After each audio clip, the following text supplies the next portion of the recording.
Alrighty, people. Well, I want to first off apologize. Is anybody experiencing this? Any iPhone users out there? This is the second week in a row. I'm not really sure why this is happening, but my alarm will go off, but there will be no sound. Is that anybody else out there? If you guys don't know, we're in Sydney, Australia. I woke up at 5 a.m. today, and then I went to bed at 7 because I thought, oh, I have about an hour before we stream. And then unfortunately, my alarm just for the second week in a row, it doesn't make a noise at all. So is that anybody else? Is any other iPhone users finding that issue, or is it just me? Maybe it's just me, but it's really frustrating because we should have been live about an hour ago. So apologize for being late, but it is genuinely Apple's fault. Appreciate y'all for being here with us. Do us a favor, hit that like button and show some love. We do have a giveaway today. All you have to do to enter the giveaway is number 1, like the stream, and then number 2, type week 3 into the YouTube chat. That's as simple as it gets. Now, every time we hit 75 likes, we'll do some giveaways. Just because the stream is, I can't tell you guys how full the stream is today. So we're not doing 50 today, we're doing 75. So every 75 likes, we'll do a giveaway. So again, if you want to enter that, all you have to do is like the stream and type week 3, all one word. All right, I appreciate y'all for being here with us. Apparently other people are having problems with the iPhone thing as well, so good to know it's not just me. All right, let's jump straight into these questions. Now, today's stream, our goal is to answer as many questions as we possibly can, gang. That's always our goal every time we go live. Now, if you want to prioritize your question, you can pop it through the Flock Fantasy site. That is the best way to guarantee a reply, to jump the queue, etc. And then the great thing about the site is you don't have to wait around. As soon as we answer your question, the site will send you a link to exactly when the time code is. So let's go ahead and jump into Sam I Am here with a question. He says, I'm back, boys. Yes or no? I'm 0-2, got cooked. Would you send away Ricky Pearsall for Kamara? I pretty easily do this, and I love Ricky, but right now Kamara is a more valuable piece for sure. Agreed. I appreciate you, Sam. I am. All right, we've got Hirsh, who is sending away Mahomes and Dynasty for 2 firsts and Anthony Richardson.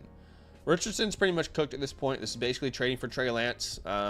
Maybe that's crazy for me saying that, but I would rather have a second-round pick. 2 firsts is not a bad offer. I'm wondering if you could even get like a Justin Fields in this after he's coming off that injury, a Ja'Cory Merritt. I would rather have any of those things other than a Anthony Richardson. So again, the counter for me would be, let's remove Anthony Richardson. Let's ask for Justin Fields. If no Justin Fields, let's ask for JCM.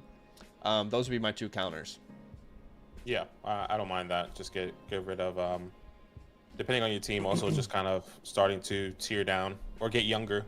Yeah, if you will. I'm okay to sell should you choose to, though, just to be clear.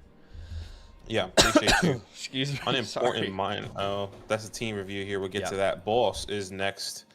Jalen Hurts, Kairen Williams, and Jamar Chase for Dak, Jonathan Taylor, and Puka. Yeah, interesting. I prefer Puka over Chase pretty easily right now, rest of season. Prefer Hurts over Dak pretty easily, though. But I also prefer Taylor over Kairen. To me, this is getting out of the Jamar Chase situation. Yeah, if you can get out of the Jamar Chase situation and go to Puka, that would be unreal. The Kairen situation is interesting. Obviously, we've seen Blake Corum kind of getting a little bit more opportunity there. And they say, that's what we want to do. That's concerning to me. You know what I mean? Like, they come out and they're like, yeah, we want to do that. Like, that's our ideal split. That's just too concerning, in my opinion. So I'm pretty happy to come out here and take the Dak and JT and Puka side of that. Yeah, I'm okay. Again, I appreciate everybody for being here with us. If you want to enter today's giveaway, all you need to do to enter is type week 3 into the chat, all one word, and then like the stream. Those are the 2 steps. Like the stream, type week 3. Every time we hit 75 likes, we'll do a giveaway. And the order of today's stream will be the same exact order that it is always. Every single time we've gone live this entire year, here's how it will go. We answer all the questions on the Flock Fantasy site. That's where we're asking people to prioritize their questions, so we're going to honor them and reply to those first. Then when we're done over there, if there are super chats and we have time to do other questions on YouTube, we will come back over to YouTube and answer those questions. Just want to be extremely clear with everybody, but this is how we've operated this entire season, but just want to make sure y'all know exactly how we're going to go today. E. Bearish with a trade question. Should he send away a first, Joe Burrow, and a Dunze in Dynasty for Lamar Jackson? This seems like a bit of an overpay. Yeah, an overpay, especially the way Rome is breaking out right now. I know Joe is injured. When you really think about the difference in Joe Burrow and Lamar Jackson, specifically in age and Dynasty, they're the exact same age. Yeah. I would rather have Joe Burrow and Rome Odunze side here with that first, but I understand probably want to trade Joe Burrow. Maybe you're competing somehow. He is competing. His team is absolutely stacked. Across the board.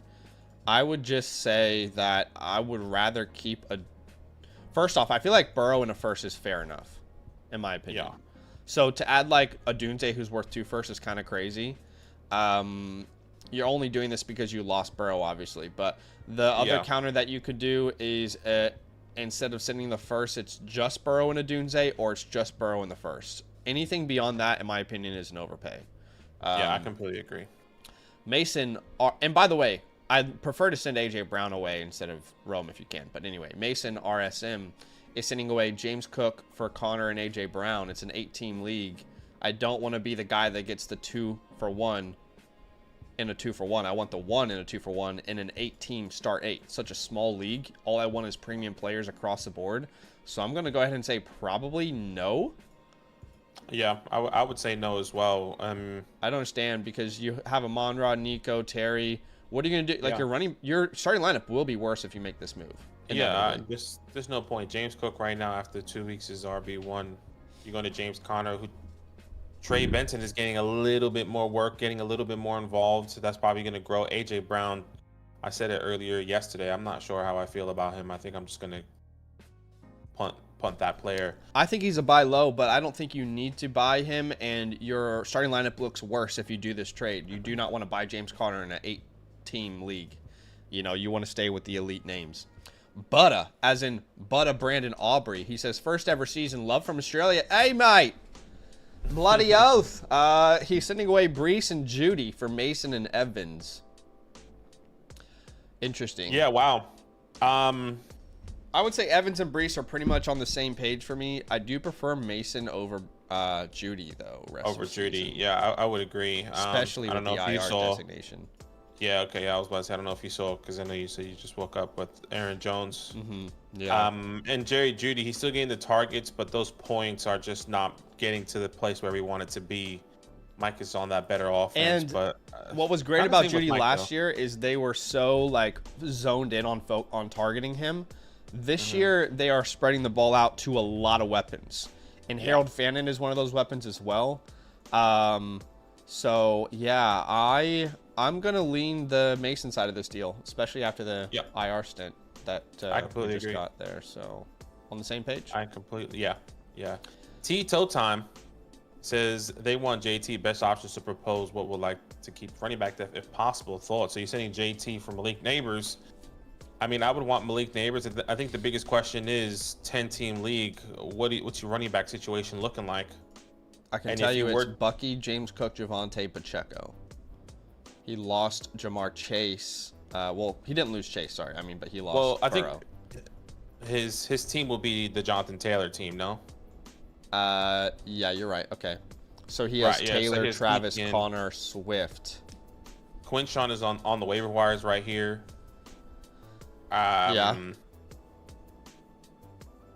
I would argue that making this trade is going to make his starting lineup worse. Yeah, I agree, because you have Justin Ladd. Justin is going to, I guess, maybe not be where we want him to be at that court with JJ McCarthy. I mean, he's not there yet, even with JJ. Yeah. I would say Judkins has to be rostered. He's my RB24 rest of season, so he's already better than Swift and Bashul in my rest of season rankings. Not week 3, but rest of season. I would say this.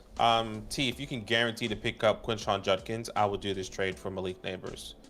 Yeah. But that's a big if you can get him. What I would love to know is if you keep this trade in your inbox, just ask them to give you a little bit more time. And then can you package like Connor and Swift? No, because you're losing a running back entirely. That's the problem here. Could you package, if you do a trade like this, could you package Ladd and Connor and make an upgrade and pick up Judkins? If you do those two things, that would be great. Even if you package Jawan or Travis in a deal as well. Because right now it is going to leave you vulnerable, but there's more value on the neighbor side. You just need to have other things set up before you make a trade like that. Yeah. The Maj 23, maybe I'm saying that right or wrong. Joe Mixon, Drake London, you are sending away. You're receiving Omarion, Najee, and Chris Olave. I don't want to do this. Is a 14 team, though. 14 team league. My initial thought is I don't want to do this trade. I'd rather have Drake London. Now, Omarion after last night looked really rough. Yeah, I dropped him 13 spots in my rest of season. Looked really, really rough. Now, your team currently Saquon, Tony Pollard, Joe Mixon. So yeah, your running back room is hurting, but you're not getting a significant upgrade there. You're getting a name that, look, I'll just be clear. I think Hampton is still on track to be a good player when it matters the most in the playoffs. The issue is if you drafted him, I'm not sure if you'll get to the playoffs. That's the problem. It's a 14-team league. I think what you'll end up doing if you make this trade is you'll make your starting lineup even more frustrating in the sense of you don't know if you can rely on Hampton and Najee, and inevitably Olave will have boom bust games too. So I just feel like I understand the desire to improve the team overall, but I don't like doing it this way. Yeah, I agree. And maybe if Mixon was someone else as well. You know, like maybe if Mixon was, let me see. There's really no one else. Jawan Jennings, Harvey? Kirk. Oh, right. On the opposite side. Yeah, sure. Maybe if Mixon was Harvey instead, I'd have enough. Oh, wait. Sorry. We don't want to give away Harvey. Yeah. So what I need to do, I apologize, is I need to actually look at, instead of like Olave. Yeah, there's no one. You're right. So. Yeah. There's no one there. But Ramondre Stevenson is worth picking up. Woody Marks, Jeremy McNichols, just waiting to see what happens. Because you probably need some running back that would be dropping maybe, or put him on your IR. Christian Kirk if you can. Yeah. Other than that, I think he should be good. Is back. He would send away Kamara and Jameson for JSN. It's a 1 quarterback 12-team start 8. This is a flock league settings. I would be shocked if anyone has enough running back depth to make a move like this, but let's see. Yeah, so then he would go from Alvin, Breece, Jalen to relying on Breece and Jalen Warren each week. He would also have JSN and Puka, which would be great, but Judy still is wide receiver 3. If you look at his starting 8, it would be Baker, Taylor, Breece, Puka, JSN, Tyler. That's 6. Then he would have to start Jerry Judy and Jalen Warren each and every week. So I think it improves your wide receiver room, obviously, up top, but it hurts your overall team starting lineup, in my opinion. Yeah, I would agree. I'm right there with you. Yeah. I'm probably going to keep Kamara and Jameson. Untried Ghost. Terry or Marvin? Yeah, this is really just a gut call. Who do you want rest of season? Neither situation is great right now. I want the better offense. I think Terry's going to be better. I know Jaden Daniels is out right now. I still want Terry. Marvin is like the young. I'm still hoping we're going to break out. I think the way I'm feeling right now is boom or bust. Obviously, the first 2 weeks is boom. Or week 1 was boom, kind of. Week 2 was bust. So I can see where you're coming from, but I would argue that that's the same exact situation with Terry now that Deebo's in town. So because I feel like there's actually less competition in Arizona, I probably lean Marvin Harrison still, and there's still room for ascension. There's only really room for regression, really, with Terry compared to last year, if that makes sense. So I'm going to lean Marvin, but you had 2 different opinions there. Hopefully it is helpful. Stan Livingstone, 493, says, I have Cook, Irving, and Henderson. I can pick up Wild Bill or Judkins. Which one? Wow. I would be picking up JCM or Judkins. Judkins. Let's just double check here. I am shocked that you have both of those options. This has got to be a small league. How do you not roster both of those names? Yeah. Anyway, I guess we have to answer Again, it. I'm just gonna go JCM because there's no one in that backfield that can take competition away. If we're going based off of the argument, kind of like we just had with Terry or Marvin, we look at that backfield. Dylan was there. Jerome Ford was there. Is there? I like the idea of Judkins. I mean, we saw him instantly come in and be the number one guy. At least it felt that way. At least he did the most with his opportunities. These guys are really close for me. I would go JCM. Once again, better offense, more scoring opportunities. Austin Eckler is officially out, obviously. I will say, I'm not. Someone just mentioned this in the chat, but I'm just thinking about this week, who has a chance to improve their value more. Judkins going up against the Packers. Even one of the best offenses in the NFL struggled last week. You know, I mean, the Detroit Lions just put up 51 points. The week before that, they looked like the worst offense in the NFL against the Packers. So even if you're thinking just like 1 week who improves their value, I feel like JCM has a better shot at that, even if Daniels is out. I put this question out in the poll and as a poll in the chat, excuse me. And right now it's like dead even between JCM and Judkins. Like there's 24 votes. It's at a 50-50 split. No one has a strong opinion on this. I can understand valuable reasons on both sides. Judkins is a better prospect by far. It's not even close. But his matchup this week looks terrible. People in the chat are super split. I would lead JCM, but man, you got to find a way to get Judkins on your team too. I'm sorry. You just gotta. There's got to be someone else. Do you have 2 tight ends? Can you drop a tight end? Do you have 2 quarterbacks? Can you drop a quarterback? Can you do a 2-for-1 trade where you open up a spot? These are valuable names. All right. Hey, Reedy is next here. Yeah. Giving away Jonathan Taylor, George Pickens, and Shakira, and receiving Kairen and Justin Jefferson. This is a 1 quarterback, 14 teams, start 7. My initial thoughts is I feel like you're getting more from Justin Jefferson and Kairen. George Pickens, Shakira. He doesn't have his team linked, unfortunately. I feel like Shakira really wasn't needed in this game, but doesn't look like he's going to be needed at all. The Bills are going crazy. George Pickens. Would you rather have Jefferson or Taylor rest of season? I haven't really had this question before. I would rather have, at the moment, still Justin Jefferson. Okay.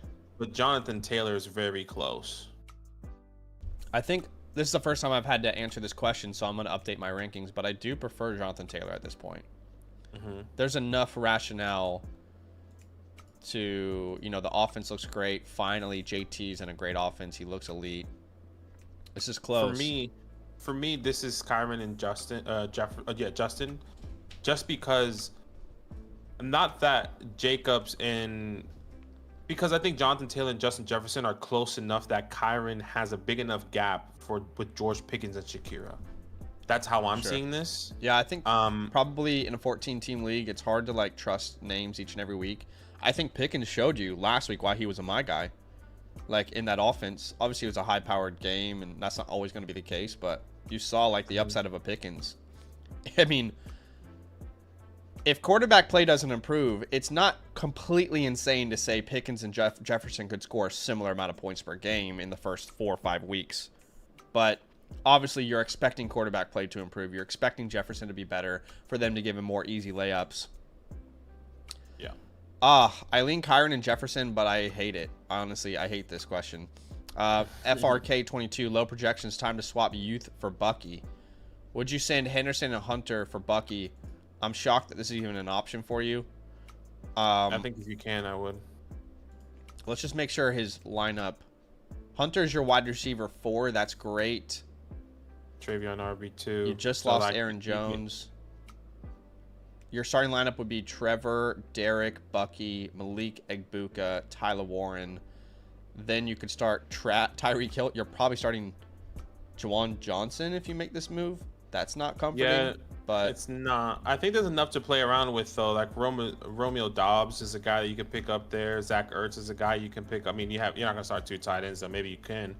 You might have to start Juwan, but I think overall it'd be hard not to take the Bucky side of this. Yeah, I think that it helps. It helps your team for sure. Appreciate you, David. Says 2 players keeper is Rice/Mahomes stack worth. Thank you. So he'd send Is away Rice and Walker and Mahomes Igbuka right. for Rice and Hampton. It's a keeper league. I don't question Hampton's long-term value in the league as an asset, you know. But losing Igbuka could be really significant in a keeper league. Yeah. Especially if you have like a draft pick associated with it. So for example, if Rashi Rice, you can keep him for a 10th and you have to keep Igbuka for a 5th. Clearly you prefer the Rashi Rice side of this. But if there's no draft picks associated each and every year, then it'd be hard not to go Rice Hampton, in my opinion. Keeper league, you keep them. There's no draft picks associated. I'm not worried about Hampton long term as an asset. I just think it's going to take longer. Like if Amarion is your keeper, then like becomes your keeper, however way that works, and I think that's a good one. And Rice, like if we're just looking at both of these as these 2 keepers, like you currently have Walker and Amika as your keeper versus Amarion and Rice as your keeper, I definitely want Amarion and Rice. Yeah, it's very close, though. It's a close question. Yeah. Thanks for the question. Dave's here. And by the way, we did reach 75 likes, so I'm going to give you guys one last shot here. We're going to answer this question, and then we're going to jump over to do a giveaway. There's currently 54 of you guys entered. All you have to do to enter is like the stream and type week 3 into the chat, all one word, no space.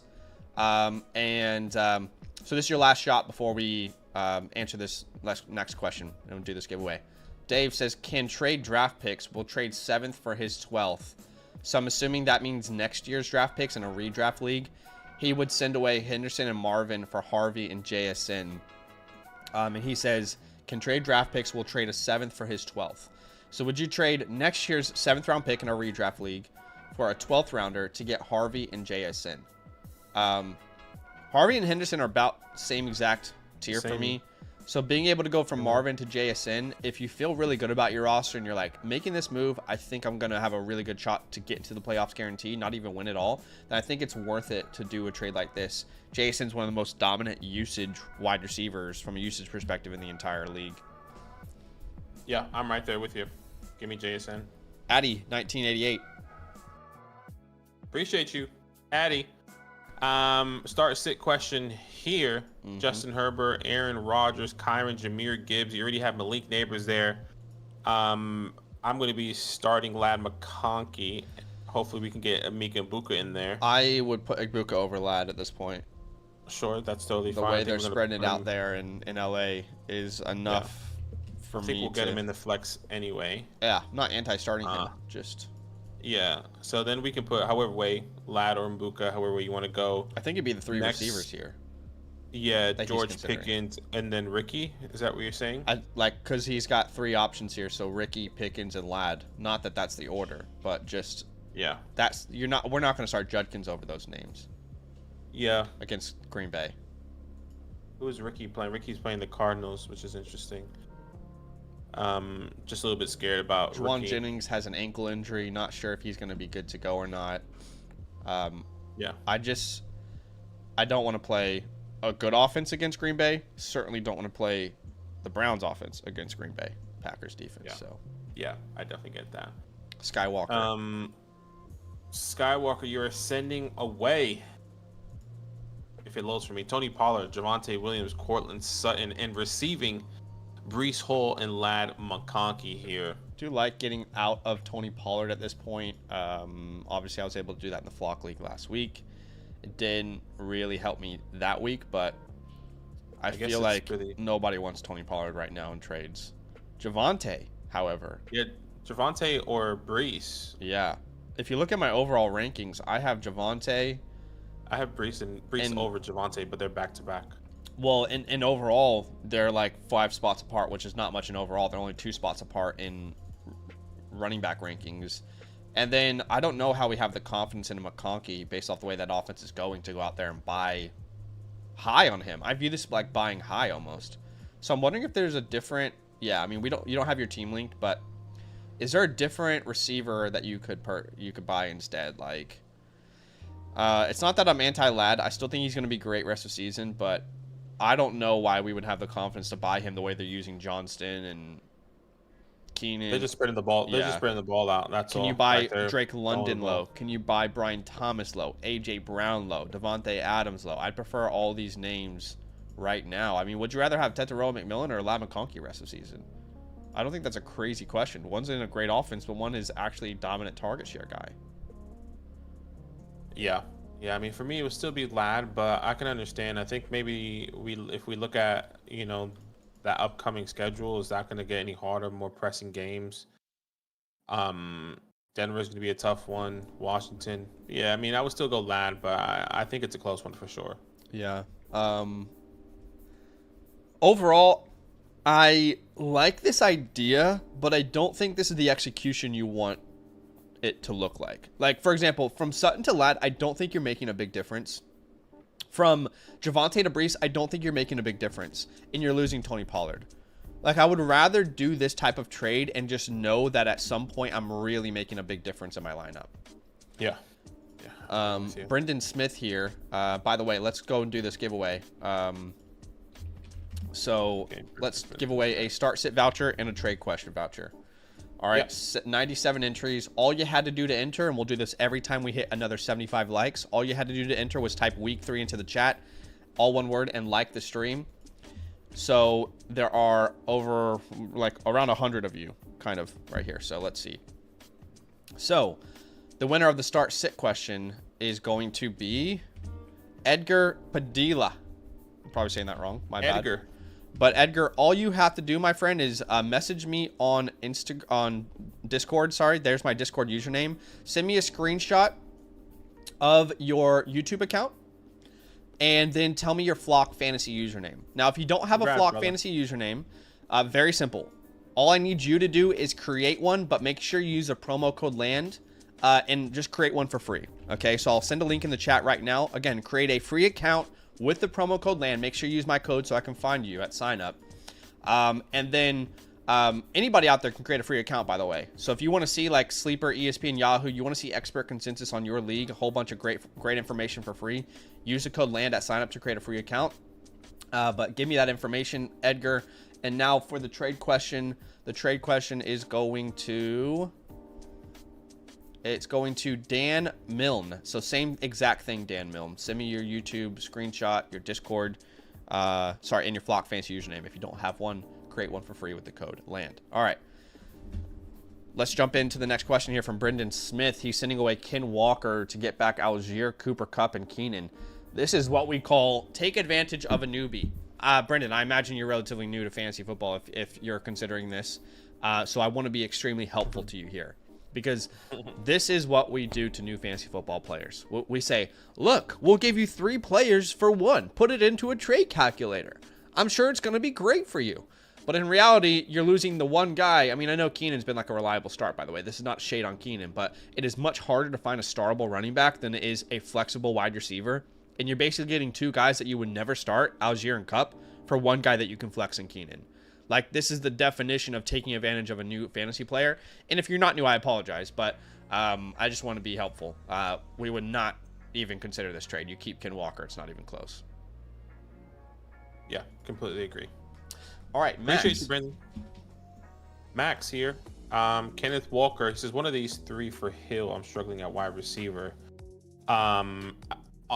Completely honest, I don't think I'm sending either of these guys for Hill. Maybe Kenneth Walker. Yeah. But I don't want to send any of these guys for Tyreek Hill. And if you're struggling at wide receiver, give me Zay Flowers instead. Yeah. Give me Brian Thomas instead.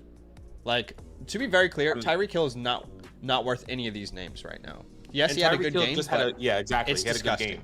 Right? No. You don't buy Tyreek after 1 good game when he's had 8 games in this past 8 games, and 7 of them have been mediocre. So if he wants to buy a running back, tell him, okay, I want Brian Thomas then. And then if he gives you Brian Thomas, we can give you Ken Walker. Shoot, we can give you Javonte or Etienne. That's more even, right? Like, let's say you decided to keep Javonte and you send him Etienne for Brian Thomas. That's a far more even trade. That is far more reasonable, right? But we don't want Tyreek Hill. And if you don't want to give us one of these other receivers, oh, good. No worries. You're the one who has a problem, not us. Look at your running back room. We'll take Zay Flowers. And we'll give you Ken Walker only. None of the other guys. So you gotta be upfront with these people, and don't be afraid to just say it how it is. Tyreek Hill's not worth any of those running backs. Let's keep it 100. Keep it a buck, kid. Appreciate you. Mm-hmm. Who's next here? It's not loading for me. I need to refresh. Sorry. That's okay. Tice is here. He says, I'm 0-2 and dying to get value for Rice. Any ideas? He would send away Kamara, Collins, and Rice for Breece, T, Devonta. My friend, you would send away 3 players that are incredibly valuable to get back one that you feel like you can start each and every week. But all of them that are boom bust guys. I understand you're desperate, but you are immediately making your team far worse when you do a trade like this. This is the type of trade, the guy that you're sending this trade to, that's the guy who wins your league. And you're basically giving it to him. I don't know what we've seen from the Eagles offense to make you want to buy Devonta Smith or feel like he's going to be the answer over the other names that you have to play right now. T. Higgins is going to be up and down. That's just a reality of not having Joe Burrow.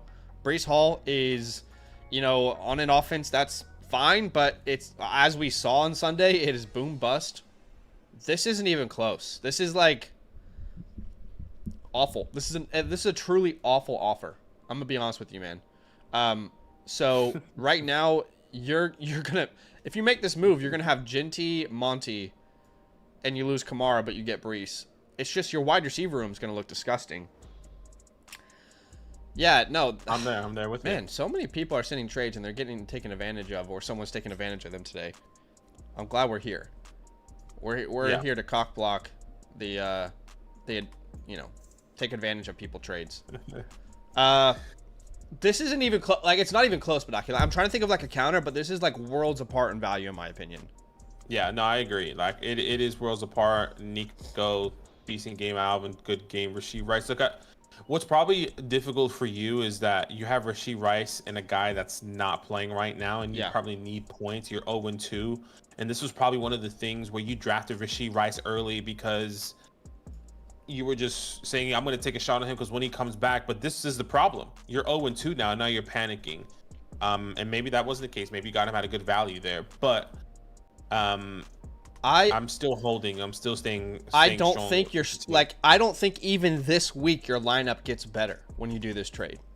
That's the thing. Like, even this week, if you're desperate, even this week your lineup gets worse if you do this trade. You know what I mean? So I mean, we can think of a deal. If he wants Rashi Rice, then we can give him Rashi Rice, but we want like Emeka Egbuka back. So give us Egbuka, we'll give you Rice, we'll do the Kamara Breece swap. That is far more fair in my mind, Badaki.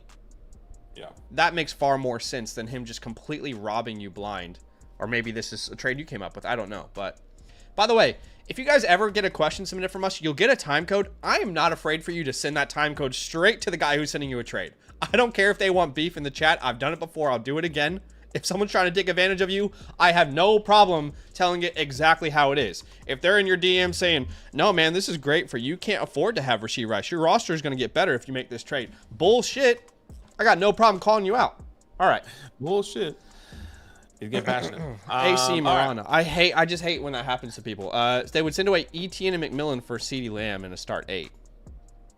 I think if your running back room is deep enough, I don't mind this. Yeah, initially I want just I think a running back Chase or Etienne. Right. I mean, I don't necessarily you weak a wide receiver. Basically what you meant to say. I guess Chase Brown is probably tough now that Joe Burrow's down. Tetairoa McMillan is not a bad, like, he's a startable name. In his second ever rookie, game, he's 100 yards. Yeah, start 8. CeeDee Lamb would definitely make this team better, but the depth at running back is tough now. The question is, would it make his starting lineup better? Because he's right now starting Lamar, Gibbs, Brown, T-Mac, Marvin, Jawan. That is 6. And then he's starting a Doomsday Etienne. No. So if he loses Etienne, he's going to have to start either Ridley or Samson. He loses a strong flex there. Yeah, I don't think you can do this. Yeah, I just think your flex is then in a terrible spot. Yeah. On the surface, it looks like an awesome deal, but I don't think it actually helps you in the next 4 weeks to win games. Agreed. completely agree. Smoggy Curl. Did you know is that next to me. you could use a setting to like not show team reviews? We're gonna do that for now, just for now. Sure. Oh, oops. Just because we will do team reviews, but not right now. We'll get all the questions done first. Yeah, let me know who you see. I see Smoggy Curl. Okay, yeah. I think is the next one there. He says, "Can you please help me find a running back to trade for? You're sending away Jameson Williams and Calvin Ridley for Tony Pollard." Oh God, brother. Come on, guys. Zach is gonna say what no. have you seen about Tony Pollard that makes you want to trade him away? Jameson's the most valuable player in this deal, and somehow you're giving up two Trade for pieces. Yeah, I mean, I would do that for. Well, the good news, this team just got Jordan Mason as a starter for the next 4 weeks. So if anything, your team already got internal improvement. You're going to start Allen, CMC, Mason, Nabers, Jameson, Ladd, Juwan. This definitely hurts your roster, by the way. Like this in no way, shape, or form does this help your roster getting Tony Pollard. Like, not even close. Yeah. The other guy has crazy depth at running back, though. Yeah, what you could do is like Javonte, maybe. Yeah, that's what I was gonna say. I would say Calvin and Jameson for Javonte. That's more even, but even that I'm not in love with. Maybe he can send you back like Keon Coleman or something, or Juwan Jennings. This is a start 9, so like doing the 2-for-1s in a start 9 is the more difficult. Your running back room is not the best, but here's your starting lineup: Josh Allen, CMC, Jordan Mason, that's 3, Malik, Ladd, that's 5, Jawan, 6. Now you have 3 other people you need to start. Right. Jameson, probably Johnston, Calvin, yeah. Jameson, Johnston. Yeah, this is not a bad lineup. You could even start. Yeah, I'm okay with that. Yeah. This is a far more even deal, I think.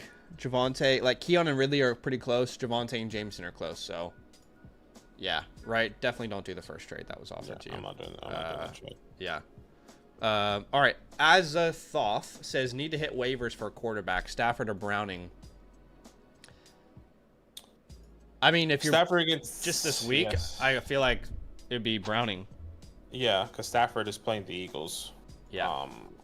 So give me Browning there. You're starting Chase Brown at the running back position. It's probably gonna be Zach Charbonnet.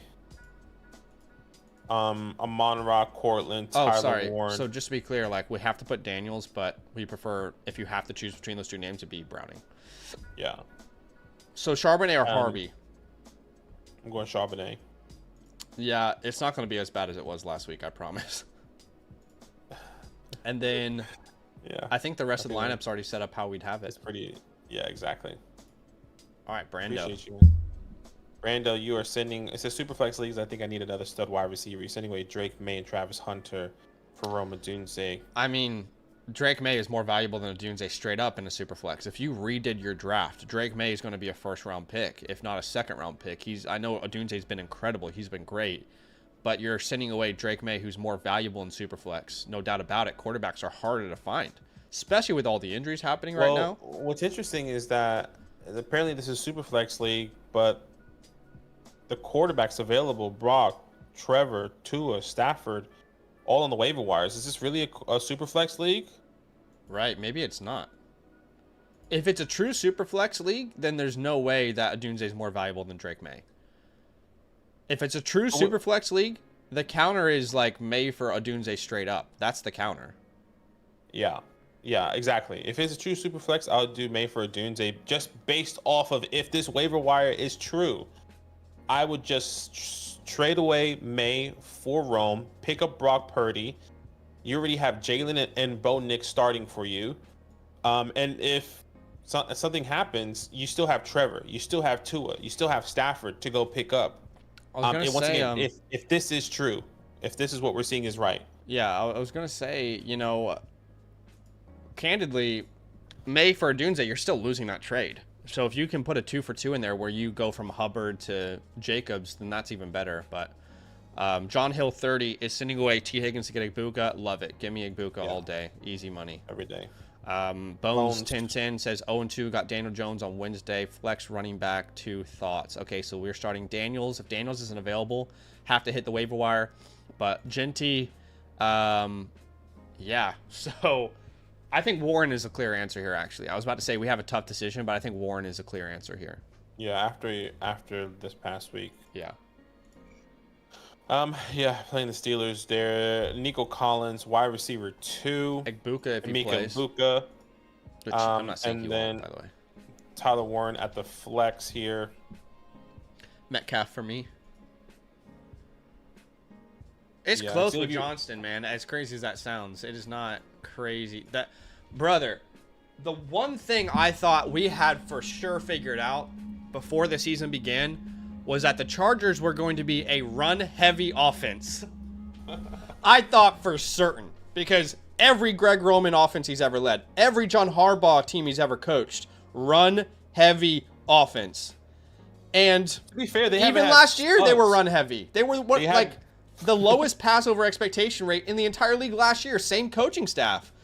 And then this year, man, it is the way they're passing. They're number 1 in pass rate over expectation, which I mean, that's potentially due to come down. But Greg Roman knows that he can't win games with just run the ball. He's done that so many times. He's tried to run the ball. He's tried to run the ball in key moments. No, you got to pass it. he's We've won a seen lot it. of games doing that, though. He's won, but he's also lost a lot of key games doing that as well. So where do you lean here? I'm going DK. I would say it's hard to sit Worthy if Worthy plays against the Giants. I don't want to. I'm not even thinking about Worthy in this, honestly. That's where I'm at. Okay. I have think no if idea Worthy what his plays- role is going to be if he comes back. I think it's way too messy. I'm not even sure they're going to need to throw the ball much. Sure. Well, that's where I'm at. Okay. So I'm going you to have lean two different DK. If opinions not, there. I go Johnston. But Aki is leaning Worthy if he plays. I'm happy with the Johnson play as well. I think either one works. Dave says, got Leaporta. Also, who could I get for Marvin? So he would send away Shakir and Johnson for Jacoby and Evan. I would argue personally that you're actually downgrading more at tight end than Downgrading.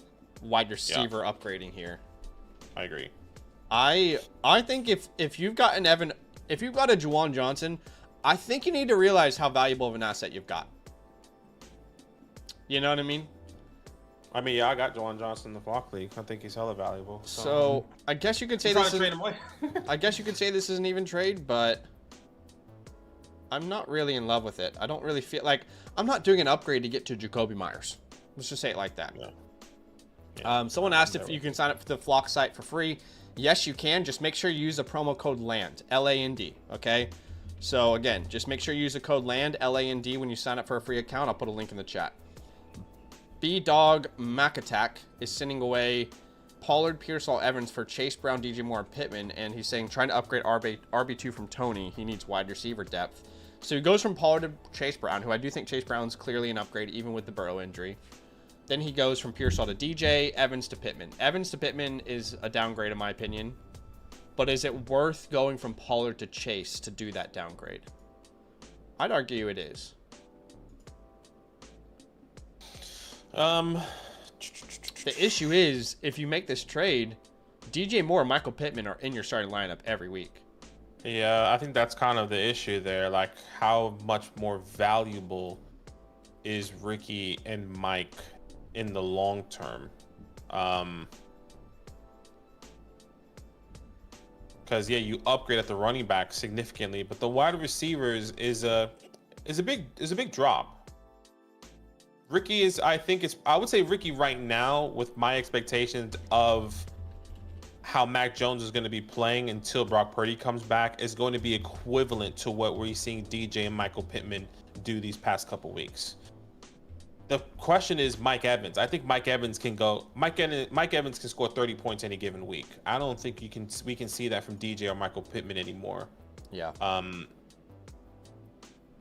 But I guess so can Chase Brown. Technically, the realm of that is still there. I'm hoping for. This is about as Jake even as a Browning. deal as it gets. If I can keep somehow Evans, yeah, you just can't. Evans is why the deal is happening. Is there another player instead of Pittman? Like, can we get Debo instead of Pittman? Yeah, Debo's better. That would be a counter. I would rather be have all in Jacoby as well. I'd rather have Jacoby over like a Pittman. Yeah, This guy has Jacoby there. I guess I actually, I want Jacoby over Pittman. I still want DJ Moore. At least I hope. I think there's not that many mouths to feed there outside of Rome. Yeah. Where Pittman is going against Warren and Downs and everyone. So. Those are some counters we'd prefer.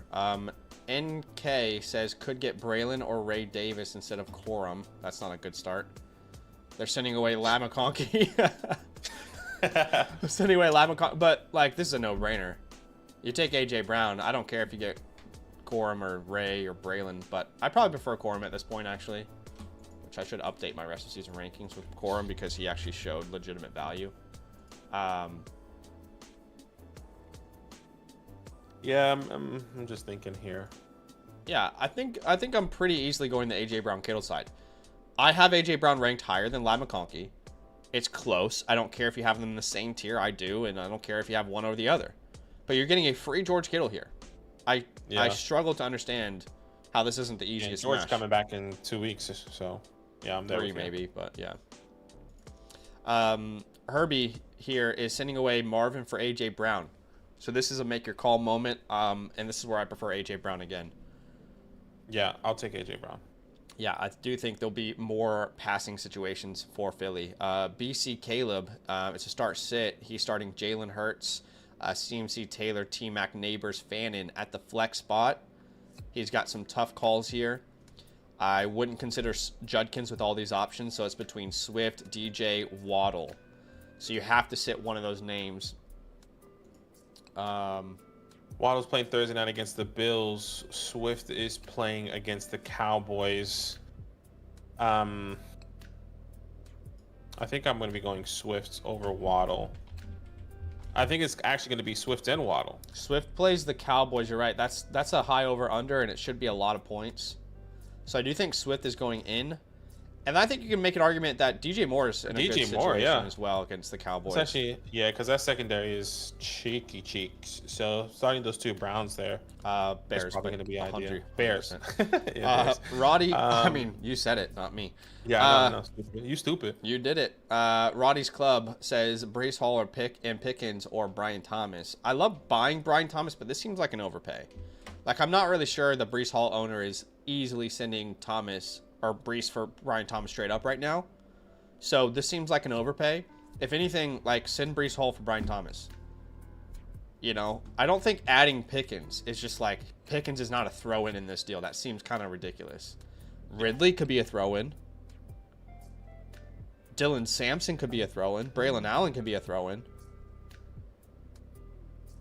You know, but not George Pickens. So that would be my counter. I'm right there with you. Jay Dennis, appreciate you. 12-man PPR, need 2 options. You are considering...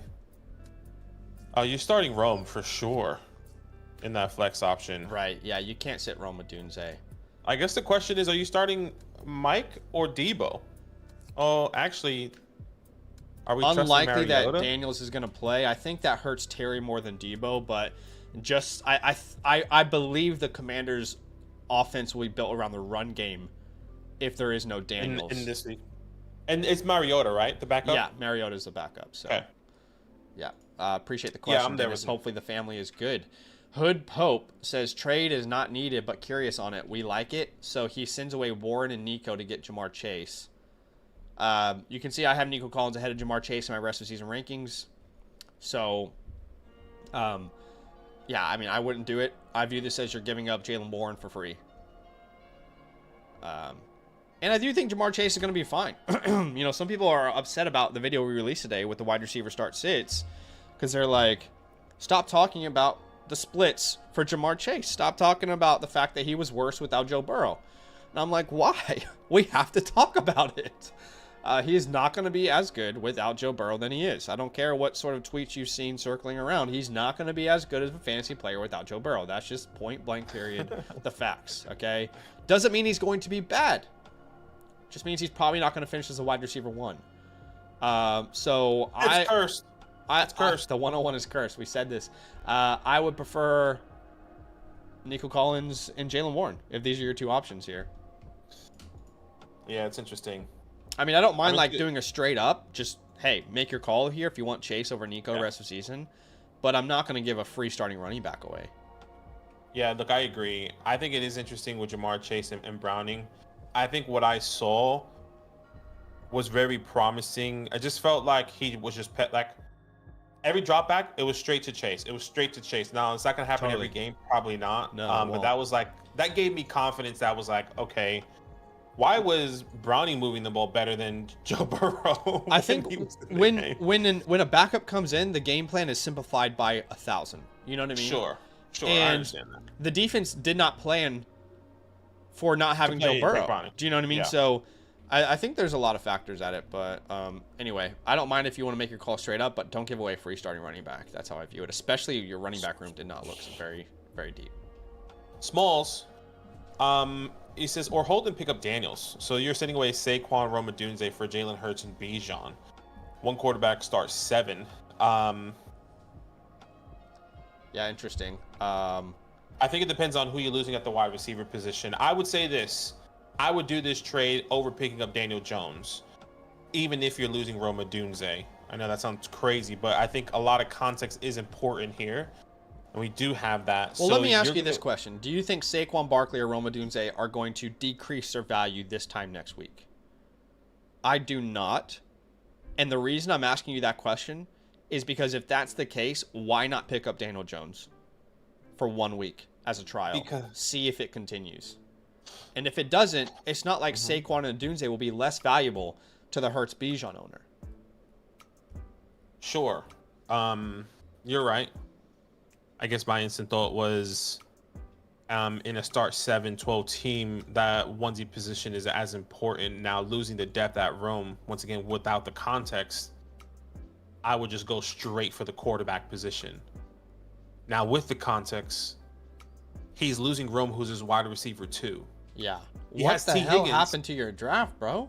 Yeah, he has T. Higgins, and he doesn't have a straight RB2. Who was your 3rd to 5th round pick? Yeah, no, I don't think he can afford to make that trade. He has to keep Saquon and Odunze. I think you have to as well. Yeah. Small's back with another trade. It's he would send Saquon and Tillman for Allen, Montgomery, and Debo. So is this the same league here? I think it's the same league. I understand getting Josh Allen, but it is the same exact league. Yeah, so this helps him though. Like this does it? Helps him. Because then he's starting Montgomery and Jalen Warren. I'm not really sure it's going to be helpful. You're right. I thought maybe that RB2 every single week he has to rely on Montgomery and Jalen Warren. Monty and Jalen Warren. Yeah, you're right. You can do that trade if Bashul Tutin somehow overtakes Etienne, but I don't think you can do it right now. Yeah, I'm there with you. So I think you got to rock with Jones for now, brother. Ride the wave. It's not going to be as fun as it's been, but I think you should do it. Dynasty wide receiver trade targets. T. Higgins? ? It's a good question, Rowan. Let's have a think through this logically. Typically, the best receivers to buy are the ones that are in difficult positions, but they can put up points consistently when things go right. So, to me, I would say Justin Jefferson's a pretty good buy after his non-elite start. I would say if you can buy a T-Mac, Ibuka's going to be tough. Probably like the Travis Hunters right now. Brian Thomas. Travis Hunter, Brian Thomas, great calls. Slow starts right now. Yeah. I don't mind buying even Keon Coleman because the game they just had versus the Jets, they just dominated. But I do think if you can get him for a 2nd round pick, I think that's a worthwhile investment. If anyone is unsure of Johnston, I'd probably send a 2nd round pick now. If it's late, not early. Come on, baby. If it's late, I mean, we're getting up there. It's incredibly hard to deny the usage right now. So those are some names I would probably say there, Rowan. Appreciate you, man. Would you buy T. Higgins? Probably. I would still want T. Higgins long term. Yeah, but I'm not buying him for a 1st. Yeah, multiple seconds. He gets the contract extension. That's the thing. I don't think you can do that for multiple seconds. Yeah, but exactly. If you could, I would. Unless you can guarantee that 1st is like a late, like is 111, 112 type vibe. I think I would be taking the chance with that. But anyways, bank. Yeah. 0-2, pretty cooked running back room. sucks any help. So you're sitting away 2 in Calvin Downs, getting Breece and Bateman. I'm shocked that you can do this trade, to be honest with you. I mean, look, I like the Breece ad. I would rather take a shot on. Well, there's no one else to add there. Right now, his running back room is Brown, Henderson, Judkins. It's going to get better. This is a running back room that you drafted and you thought, look at all these rookies I have. And then you got to remember, well, you got to wait for the rookies to really gain their roles. Yeah. But if he loses Calvin and Downs, he still has Jefferson, Debo, Pearsall to start 7. He still has Bowers, Warren, so you could even flex one of those names. Yeah, I don't mind this. Only thing I would say is like Bateman is not really worth anything.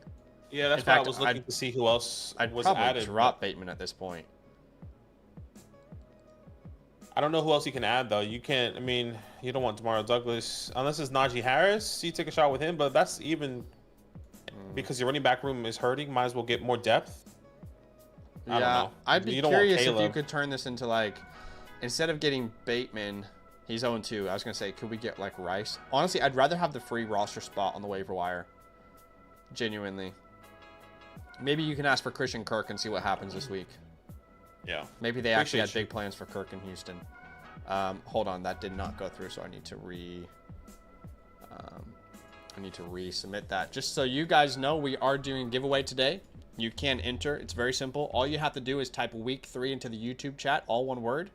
All right, just like Raps fan did here, and like the stream. Once you've done those 2 things, you'll be automatically entered into the giveaway. Every time we hit 75 likes, we'll do the giveaway. B-Ank, we just answered this question, my friend, but we're fine to take the deal. We don't really want Bateman. We'd prefer to have Kirk or an empty roster spot. But you can go back a couple minutes and check the conversation we had. Uncle Smoke is here. Appreciate you. So stack the wide receivers, Puka's Nabers, Sutton, Adunte. Looking to get Rice early. Running back 1 is Cook. RB2 is Monty. Buy low on Hampton/Judkins or just keep JCM for RB upside. What you think? Yeah. I think for me, I would keep JCM Cortland. I agree. I don't see. In my perspective, Omarion is not. I don't know if he will be the guy we hope he was going to be this year. I think this offense is pass heavy, and Rashi Rice is not coming back till week 6. You're not going to be able to rely on Omarion where you can find out that answer with JCM this week.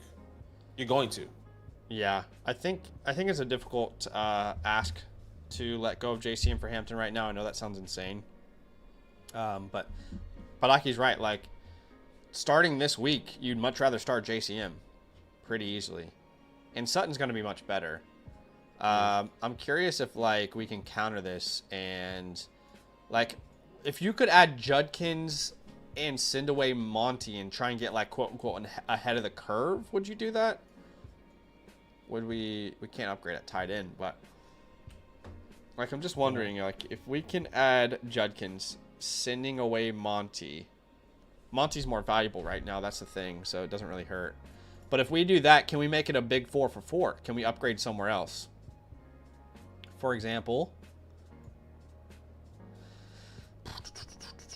let's get AJ Brown on the squad and send far out. Your receivers are stacked. Never mind, that's not going to work.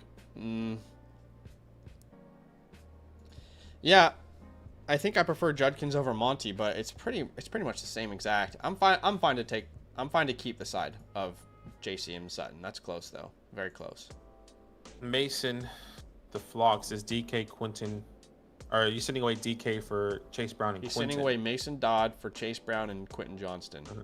Yeah, Chase Brown's by far more valuable on his own. So this is a no-brainer. Quinton's been outscoring DK if I'm not mistaken. So I'll take that. Madrid CR7 sending away Kamara and JSN for Kairen and Justin Jefferson. I'd love to hear your thoughts on this one. I personally would still want Kairen and Justin Jefferson. I like Jackson. I think it's great. I have more confidence in the Kairen Williams situation, even though Blake Corum showed more opportunity. I had a little bit more opportunity this week. I just think these guys are more valuable with Kairen and Justin.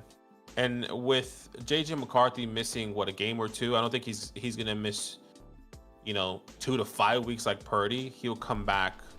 They'll have better games. I'm going to pull the chat on this one. I think this is actually a lot closer than people realize. I prefer Kamara over Kairen. It's a worse offense, but he is just the dude. I mean, Yeah, if you go back and you look at going crazy. his snap shares from even like the previous seasons. So he had 79 and 86% of the snaps in the first 2 games this year. Last year, I mean, he had a lot of games where he was more at like 70, 52, 63. I guess he did have a lot over 80, but it was about half. You see like plenty of games where he's like in 50 to 60 range. I just feel like he's a more dominant player. I mean, he had 27 touches versus San Francisco. I didn't even realize that. But obviously the better offense is Kairen by far. Geez, 64% of the chat votes the JSN side. Well, there you go. That could be the answer. JSN looks just... I mean, is he not this, like, the next Amanra St. Brown? Has to be, right? I think this is, like, as close as it possibly can get. I don't have a strong opinion on this, honestly. I think this is about dead even. I really don't have a strong opinion, so it's even value. Go with your gut. Okay. Nate Fournier, 11, is starting Maye. Taylor at RB2. I think this has to be JCM regardless of Daniel's status. Can't trust Henderson right now. I don't think there's many signs to tell us his involvement's going to drastically improve this week. It will over the course of the year, but probably not this week. He has some lessons to learn. And then at the flex spot, would you start Jameson, Travis, Higgins, or Henderson? Between Jameson and Higgins for me, where do you lean, though? For me, this is going to be Jameson. Yeah. You have to recognize there is some bust potential with Jameson, but it is the highest over-under of the week. It's at Baltimore. And clearly they saw a matchup they wanted to take advantage of versus Chicago with Amanra last week. Yeah. Okay, school was very hard. Same for me, dude. Lamar, Chase Brown at RB2. You got to start Etienne. Yeah. Then Nico Ladd at tight end. Leaporta. Well, he probably needs to pick up a tight end. Leaporta's. Yeah, we did not understand why people like. For you and I, it was like if you don't get one of the top 3, Kittle, Bowers, McBride, you punt it entirely. But I think Leaporta is like anyway, probably done. You think so? I don't think he's done. What makes you go that way? Did you see his injury? Leaporta got injured? Yeah, fool. Like it looks like he could have look at it, like his knee bent like backwards or some weird shit. I watched that entire game. He got injured? Yeah, he was carted off the field. I don't think you watched the entire game. Brother, are you I mess with you. I'm dead ass. Unless I'm I don't tripping. know why are you fear mongering right now? I don't understand what's going on. I mess with you. No, you just realized that you were wrong. No, I am actually messing with you. Oh, okay. I guess that was a joke. Okay, so that was a weird joke to play on people. But anyway, all right. I'm a weird person, I guess. At the flex spot. The flex. Yeah. It's Sutton for me still. Yeah. Yeah. It's Sutton. I think you should apologize to the chat. You scared some people. That's fine. You're not He's like, apologize? I live in Michigan. He's fine. Mark is like, I'm here. I'm present. He's boots on the ground. For real. Well, Chrome football. Yep. Oh no. Do you have Chrome football? No, go ahead. Okay. I thought you were going to apologize, but no. No, I'm not. Each their own. Jalen Hirsh, Patrick Mahomes, Saquon Barkley. I'm starting Josh Jacobs, Devontae Adams. A lot of wide receivers here. I see AJ Brown and Sutton. AJ Brown. Yeah, David Njoku. At the flex. If Goddard is healthy, I'd rather start Goddard. But anyway, at the flex, gosh, there's so many options. It's Tyreek, Keenan, Terry, Monty. Oh no, Derrick Henry. Did we get lost with Derrick Henry? probably oh my gosh. yeah. Well, gotta This start is why Derrick. This is why I'd be double checking. Well, I don't think you put Derrick as an option in the flex, so we didn't think of the name. But yeah. How'd So you get Saquon, now, Jacobs, and Henry? That's crazy. now somehow we have to choose between Jalen Warren, Montgomery, Terry McLaurin, Tyreek Hill, Keenan Allen. I don't know how we're supposed to make that decision. That's a Russian roulette. We're bound to get it wrong when there's so many even options. Don't feel great about Monty. Just if that's a negative game script, he's not going to have a good game. If it's positive, he will. I feel like Tyreek Hill is probably the name I trust the most of all these names. Maybe Keenan, a close second. Yeah, I feel like there's two ways I think about this: highest over under, and I feel like that could be Keenan. Yeah. So I'm just gonna go Keenan Allen there. Yeah. Lord of. I'm gonna lean Tyreek, but don't put him in your flex. Put him at your wide receiver spot. It's very close. Yeah, he plays Thursday night. Lord of the Falls. Bo Nix, Breece Hall, RB2 here. I'm gonna go Jordan Mason. Same. Mbuka City. I see Brian Thomas. Gotta put Brian Thomas in there. I know it's been rough. And then I'm gonna be starting start Jameson. Starting Brian Thomas and Jameson. Yeah, same. Don't know how else you can sit those other guys. Chrome Football again with another one. Thanks, Chrome with a lot of appreciate you, man. Drake, Maye, A-Chan. I'm starting Breece Hall, CD, Jacoby. At receiver here, DJ Moore. Yeah, tight end. And then at flex. I think I guess you have no other options outside of Quinshawn. If Worthy plays, you play him. Is it not Jake Ferguson and Harold Fannin? Yeah, that's true. I think those are two, but we have to choose three. Yeah, I would start those guys over Quinshawn specifically. And then I guess you have to start Judkins now. But if Worthy plays, you can play Worthy. Yeah, if Worthy plays, I'll play Worthy. Yeah. So again, if Worthy plays, if not, Judkins is fine. Judkins probably with another one, but yeah. Yeah. Caleb, DeAndre, Bucky, Malik. Okay, who are your options here? And Mika Mbuka for sure. Are you starting AJ Rome over AJ Brown? Yeah, I will. I would be. Yes. I think I have Rome as a top 15 wide receiver this week. Okay. Yeah, I do. And then I would be starting Etienne over Swift as well. Yeah, I agree with that. Keep that in mind. So then at the flex spot, it's really between Mbuka, Brown, right? Olave. Yeah. Yeah, I'm still going to Mbuka there. I just feel like AJ Brown's going to blow up this week. That Rams game is really enticing to me. I know the Rams defense is good, but I do think we have to follow the stream of the water, and I think that's Mbuka. Yeah. Chrome back with another one. He says Dak, Mason, Taylor, Moore, Terry. At tight end, Ferguson. Yep. At the flex spot, can't sit Chase Brown for any of these names. And then your last option is probably Quentin Johnston. Mm-hmm. How funny would it be if in week 3 the Chargers come out and run the ball 40 times? My gosh. Against the Broncos. I mean, could be. Nesmith here, 94, says someone offered me this out of nowhere and I'm stuck. They would send away Kamara, Mason, Collins for Saquon and Brian. It's a 10-team league. Nico and Thomas are close. I prefer Nico. But would you pay Mason and Kamara to go to Saquon? Probably. I mean, I would, no question. Yeah. I think it depends. Then he would have a starting lineup of Mahomes, Saquon, Jacobs, Brian Thomas, Mike Evans, Kelsey or Ertz, and then he could flex Johnston. No, I think it's the opposite way. Okay, right. His team would be on the left side. So that side. would give him a starting lineup of Bo Nix, Saquon, Chase Brown. Okay, what I would love to do is send Pacheco instead of Mason. Can you get that counter done? Yeah.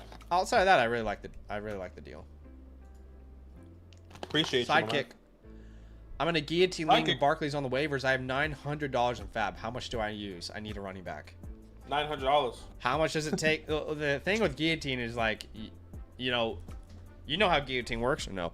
I mean, basically the way it works is like he gets dropped, right? The team. Well, one player's team gets completely cut to the waiver wire every week. Yeah. So there will be superstars on the waiver wire every single week. I would just drop. Oh, I mean, I would probably put like 50%. But I don't see how someone else doesn't outbid that. It depends on your team. Because it's different than you can't think about it as a waiver wire in a regular league because it's not the same. People don't blow their entire fab because all they have is their fab to improve their team pretty much the entire year, right? So how much do you think your league is going to bid on him? Whatever that answer is, put a little bit more. So if you think people are going to put 50%, put 52%, right? Be aggressive, but don't be stupid where you lose all of your fab as well. But also, you have a need, and you can address it right there with Saquon Barkley. So if that means you spend $700, awesome. But if no one in your league is being aggressive like that, so yeah. By the way, someone in the chat, Mills said I spent $255 last week out of 500. Next closest was 225. So in his guillotine, someone went half. But every league is going to be different.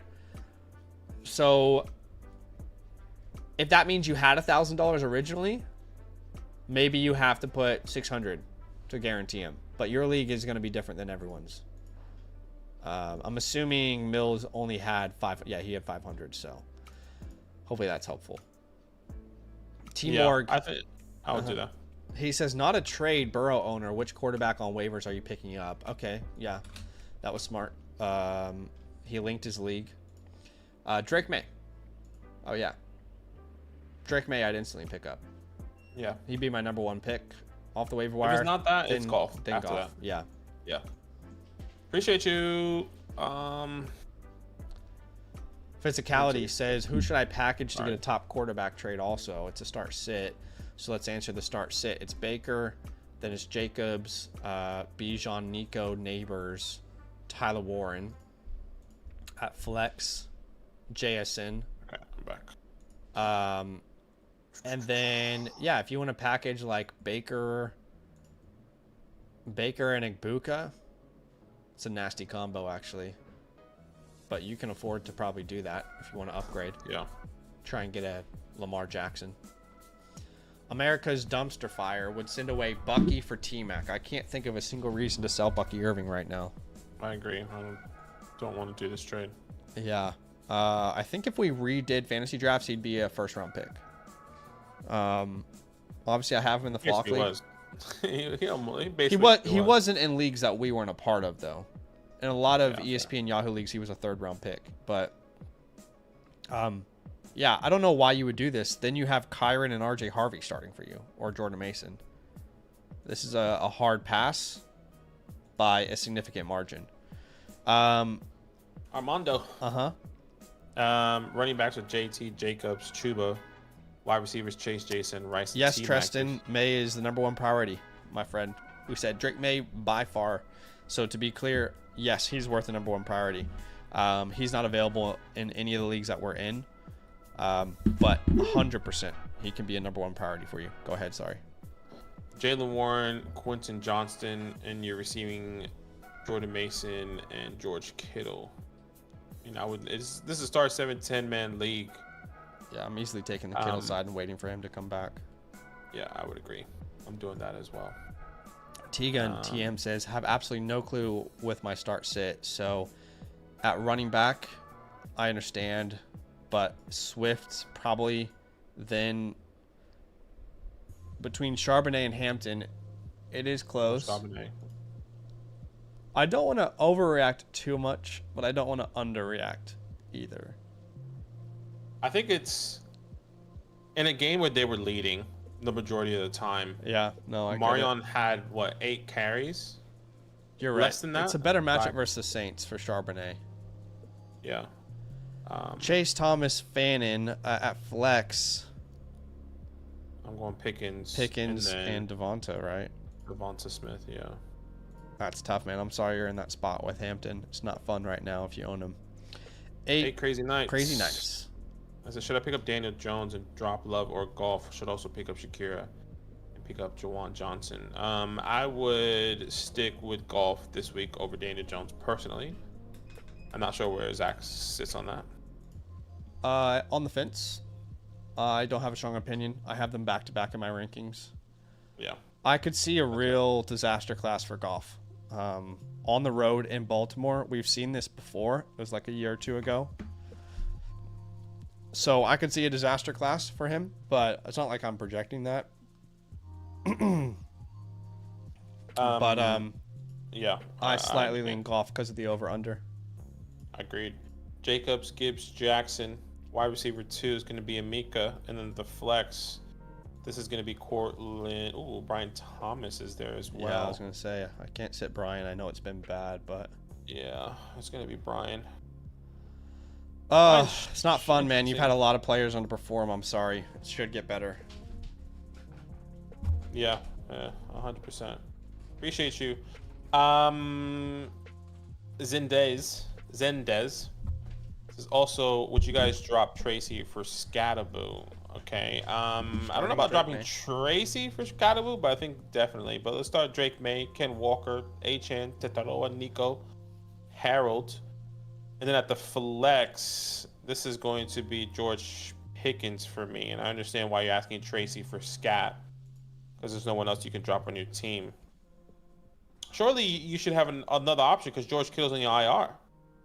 I think these are all of his options. Let's assume he has to drop one of these names. I would easily drop Tracy for Scatterboo if I had to choose one of the names. Yeah, I would as well. I think the second close would probably be Shakira or Diggs, but that's okay. If you have to do it with Tracy, then you do it with Tracy and take Scat. Wilson Roberts, 10-man full PPR tuna. Appreciate you guys much. Appreciate Love. Baker Mayfield or Drake May. For me, this is going to be Baker. I'm not sure where you're at. I lean Drake May, but I don't mind if you're going Baker. I think if it's a 6-point passing touchdown, you go Mayfield. If it's a 4-point, you go May. That's the way I view it with his rushing upside. At running back, wow, Jaylen Warren, right? Yeah, Warren. Malik Nico, tight end here. I will be starting Fannin. Over Jake? Yeah, I would. Okay. Actually, no, because of the matchup. I apologize. Jake is leading all tight ends in receptions right now through 2 weeks. I need to move that down, actually. So I'm going to go Jake there. Then at flex, I know Brian Thomas has been bad, but I can't sit him. The opportunities are there. He should have better games. And you're 2-0. All right, let's refresh here. Appreciate y'all for being here with us. A lot of questions we're getting through. We actually did reach 150 likes, which is great. Thanks for helping us reach that goal, guys. You can see we're answering as many as we possibly can. We'll get through all the ones on the site for sure. If you drop the super chat, I'm sorry, you're going to have to just be patient. And we would definitely suggest to do your questions through the Flock site in the future. And if you don't have an account, you can create one for free with the promo code LAND. All right, but super chats, you're going to have to wait a second here. Yeah, but we appreciate you. We do appreciate you, though. All right, we have 124 entries. This is your last chance to enter the second giveaway. All you have to do to enter is type week 3 into the chat, all one word. All right, and like the stream. Once you've done those two things, you'll be automatically entered. So we'll do one more question and then do this giveaway after. Peso says, I feel like I won the draft, but Seattle running backs, what should I trade? Okay. At running back, you're starting Jonathan Taylor. You're starting Ken Walker. Yeah, I'm there with you. At wide receiver Nabers and CD. Yeah, I'm there with you. Tight end, it's going to be Jawan Johnson. At the flex here, I will go Cortland Sutton, and then I'm going to continue to ride Zay Flowers. Pause. Yikes, I agree. But the question was, what should I trade? I mean, you can't really trade Charbonnet. I would argue if you have Ken Walker, thank God you have Charbonnet. Because if anything, you should trade Pollard. Yeah, if anything, Pollard is who you should trade. If you can package like Pollard and like Addison, an upgrade at running back or wide receiver, or Pollard and, you know, Sutton, an upgrade to an elite name, that'd be the pathway I'd be trying to pursue there, Peso. All right, the Beast. Oh, it says trying to take advantage of Burrow McCarthy owner. Would this go through? Too greedy, think Shaw. Okay, so they would send away Dak, Tootin, Hampton, Scattaboo for Chase, Benson, Jameson. In a one quarterback league, especially a 10-team league, Dak does not really hold any value in a trade. He's a great option, but you can go to the waiver wire pretty easily in a league like this. I'd be really confused why anyone would accept this trade if you sent it to them. But yeah, like his question is it too greedy? I think it's too greedy. I don't really see why. Like, think you have to ask the question, why is this attractive to them? Well, and you basically just had the worst. You had the worst performance by a running back this entire season by Amanra for fantasy purposes. That just happened. So I think it's too greedy. Maybe the counter is like, look, try it. Of course, like send it through and see what happens, but maybe you don't even ask for Benson back. And you don't send Scattaboo, hypothetically. But even then, that seems incredibly one-sided. But there's no harm in trying it. Yeah. Fracking.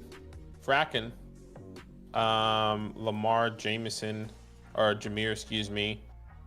I'm starting Javonte. Same. Adunze. Tataroa, and Adunze, and then it's going to be Lad McConkey for me.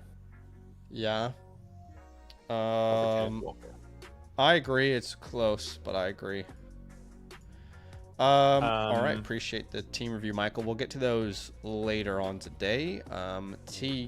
Tegan TM says running back room is really bad. Not sure if this is good. So they would send away Hirsh, Sampson, Pickens for Kairen and Ladd. Sampson doesn't really hold weight in a trade like this, but would you rather have Hirsh and Pickens or Kairen and Ladd?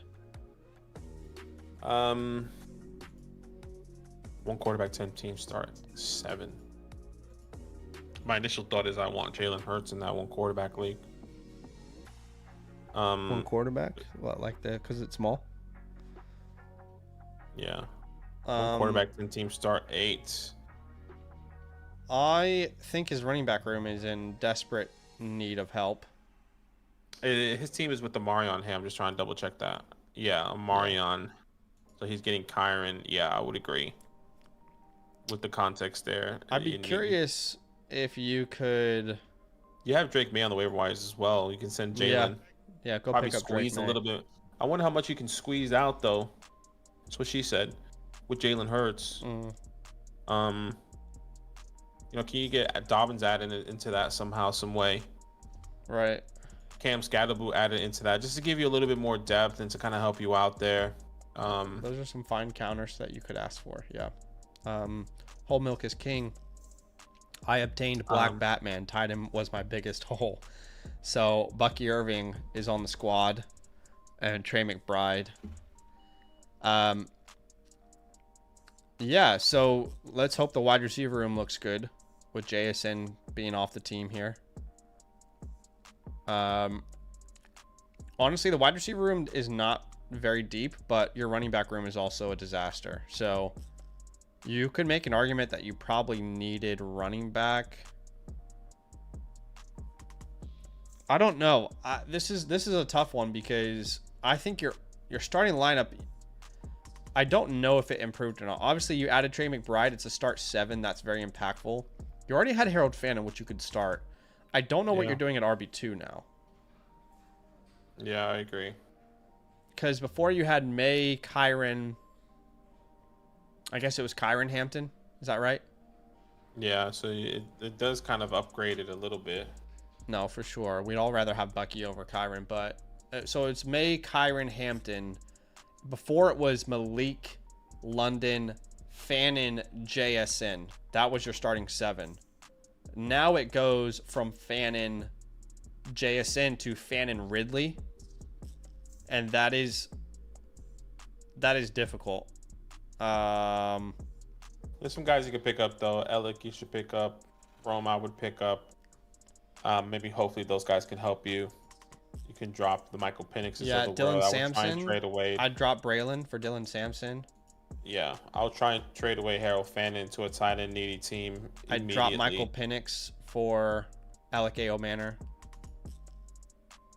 Yeah. I mean, waiver wire isn't bad, so you can still improve that starting lineup, but I don't know. I don't know in hindsight if I would have done this trade or not. I'd rather be weak at tight end and figure tight end out than be weak at like wide receiver or flex. Do you know what I mean? But it is a start 7. I just thought you'd have more depth. Man, that's a close one. It's pretty even, honestly. Appreciate you, Axiom. I'm pretty sure that's Axiom. Yes. Chrome Football, he says, if I need to add more picks, should I, or too much? Are you sending away AJ Brown, a 27 first and a mid-second for Brian Thomas? I don't think you need to add more. I think people in Dynasty are panicking about Brian, and I think you're probably overpaying. But people are also panicked about AJ. I probably would send AJ in the first. I don't think I would send more than that. I agree. Appreciate you. And make sure you're not a rebuilder if you're doing that. You need that 27 first. Our Davs sending away Corum, Kairen, Chase for CMC, Jason, smash accept the CMC side. Yeah, agreed. By far. Of course, CMC can get injured. We know that. But guess what? Joe Burrows, Jamar Chase, you know. So, anyway, words are hard. Yeah. Viola Voliva says, selling high on Emeka and buying low on Genty. 10 teams, start 8. Brother, I mean, obviously you're watching the game. There was so many times Genty just needs to break one more tackle. He was gone. Every single time it felt like it was just like next level. I mean, I was watching the game and I was just annoyed at the offensive line, not at Ashton Genty. I thought he was he was a superhero. So much. He was a real superhero. Was. But I think it will get better. I trust Chip Kelly and Pete Carroll enough to figure it out. What I will say is it sounds like they're going to give a third down role to Dylan Lobb. That is concerning. Was that Dylan on the field yesterday? I was trying to figure out who that was. I was like, who the hell is that? Yeah. I think this is closer than you anticipate, but he has Rashi Rice on the squad already. If he's like 2-0, I have no problem with that because he still has Rashi Rice on the squad, Tyreek Hill. He has plenty.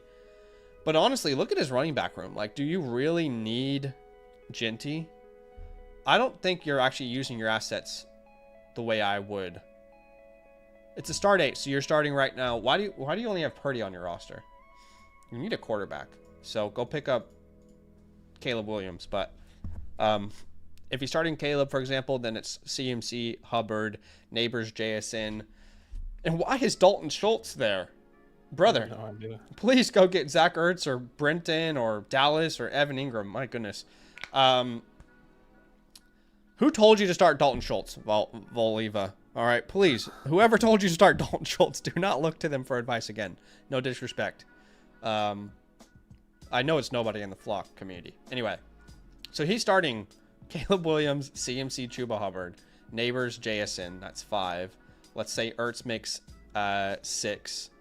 And right now he's probably starting Egbuka and Tyreek. But if he loses Egbuka, he can still start Genty and Tyreek or JSM and Tyreek. He definitely has enough depth to make this move. I'm just a little bit more indifferent, but I probably would bet on Genty long term. I think it's harder to turn a wide receiver into a running back than it is to turn a running back into a wide receiver. Does that make sense? Like in the trade market? Yeah, I agree. But I'm okay with it. Appreciate you, man. Next one is Julian Sanchez. Los Sanchez. Need help. Sending away Amarion Hampton, Malik Nabers, and receiving Jahmyr Gibbs and Brian Thomas. Now, I would easily say Jahmyr Gibbs and Brian Thomas because I have more hope in Brian Thomas over Amarion. Yeah, and exactly. Jahmyr Gibbs and Malik feels better as an even swap. Exactly. The upgrade from Hampton to Thomas is huge. So I'm with you. Michael Paz is we're gonna start Caleb because Justin's went full Tua. Derrick Henry. Then I'm gonna start JCM at RB2 at wide receiver. This would be Sutton for me still. I know it was a down game. At tight end, we're gonna put Ertz in there, and then at the flex spot, this would be probably between Devonta Smith, Travis Hunter. I'll probably lean Devonta, but it's close. I'm gonna leave Devonta as well. Unknown Ectoderm says, I'm getting Rome off waivers. Okay.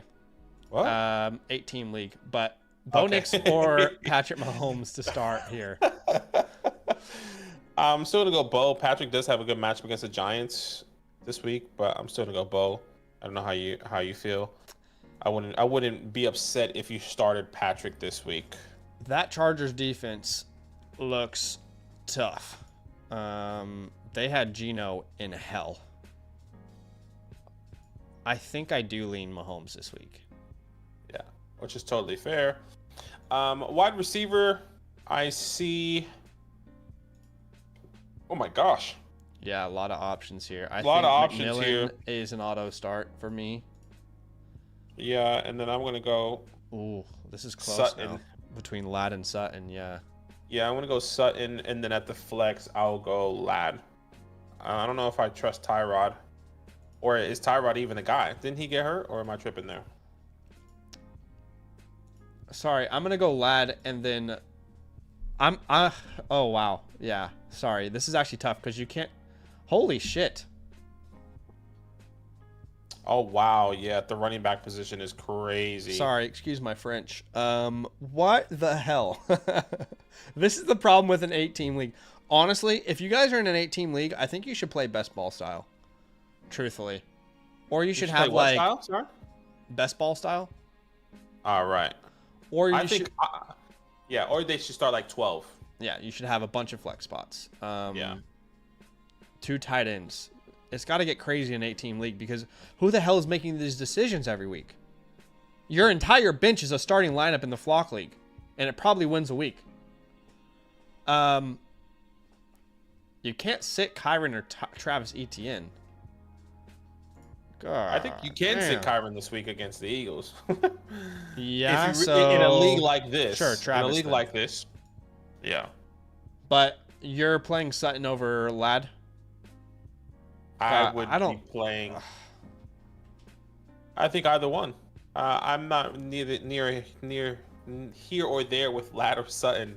They're really close in my rankings. I'm not here nor there nor anywhere. Green eggs and ham.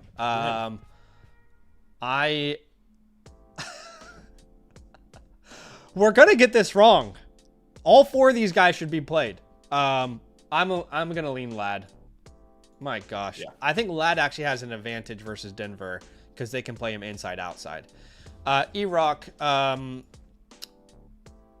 yep, it's gonna be Walker and Mason.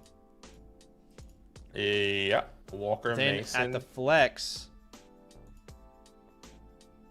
Oh my gosh! Wow. Roman and Mika.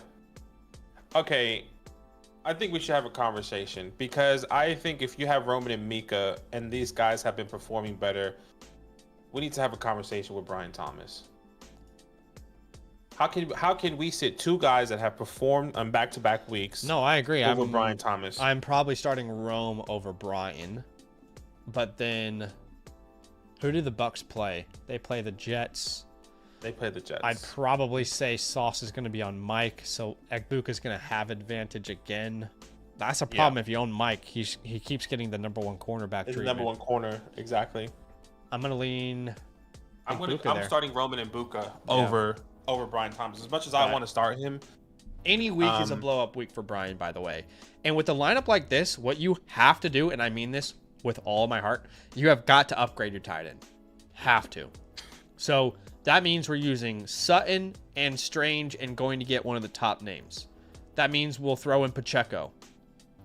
You know, we'll use Egbuka. Can Egbuka and Charbonnet get you Trey McBride? You just have to. There's no reason to sit a bunch of must-starts every week. Jal Cesar is sending Bucky and Tyreek for Hampton and Jefferson. Should I risk my running back depth? I would argue that there's a bigger downgrade here at running back than there is an upgrade at wide receiver. And I know that sounds insane. I think Bucky Irving is a must start every single week. Hampton should be better. But you can start Tyreek. You can start Jefferson. And would anybody bet their entire bank account that Jefferson outscores Tyreek this week? How about over the next 3 weeks? I don't think anybody's doing that. So he doesn't have his team linked, but I would. He doesn't. I have Bucky ranked over Jefferson. I don't know if that's insane. People are commenting on our videos that they're concerned about Bucky after Rachaad White yesterday. Bucky touched the ball 23 times. He had 6 targets. Brother, he was looking like Derrick Henry out there. He was breaking like every tackle. My guy was going. He was bouncing off of people. Yeah. I would agree. I'm keeping Bucky. Justin Jefferson is crazy though. It is, but if we redid a fantasy draft, does Jefferson go in the first round? And maybe we're overreacting. Do you trust Carson Wentz? I trust that he would be more competent than JJ. I agree. Yeah. That's because he has experience. He's gonna get him the ball. Now, the gap is Amarion. The gap exactly. If Amarion, when can you start Amarion? Exactly. If Amarion had 12 points yesterday, I would say, you know what? Let's do this. Let's take the chance on If Amarion. Najee Harris didn't play yesterday, we don't even think Amarion would have got 10 points. That's the problem with this offense. That's actually so They're true. number 1 in pass rate over expectation. I'm keeping Bucky and Tyreek. I agree. JLE50 non-PPR. I was offered this trade. They would send Chase Brown for DJ Moore and Ricky. Nah, I'm keeping Chase. Yeah, non-PPR as well. Yeah, I'm keeping Chase. Jacob here. Jared Goff, Maye, Bijan at RB2. We're going Etienne. Then Nico, Bryan, Harold. And then at flex, would you start any of these guys over Ladd? Ken Walker, Hunter, Sutton. Would you start Sutton over Bryan? No, I wouldn't. I think it's a conversation. Bryan is still getting dominant target share, so. Yeah, Sutton saw massive. It wasn't a goose, but I think he had 1 point, I think, or 1 target. It wasn't good, but he'll be better. I think so as well. I think this lineup is set up the way I would roll it out already. Yeah, I would agree. Brian Thomas hard to sit there with Cortland Sutton hard to sit there. Frizzle. Mm-hmm. Rizzo, Keon Coleman for Cam Scatterboo. By the way, if it's worth anything, Axiom in the chat said Harbaugh after the game said they do need to do a better job at balancing their run-pass scheme, and Najee got decent playing time after it. Look,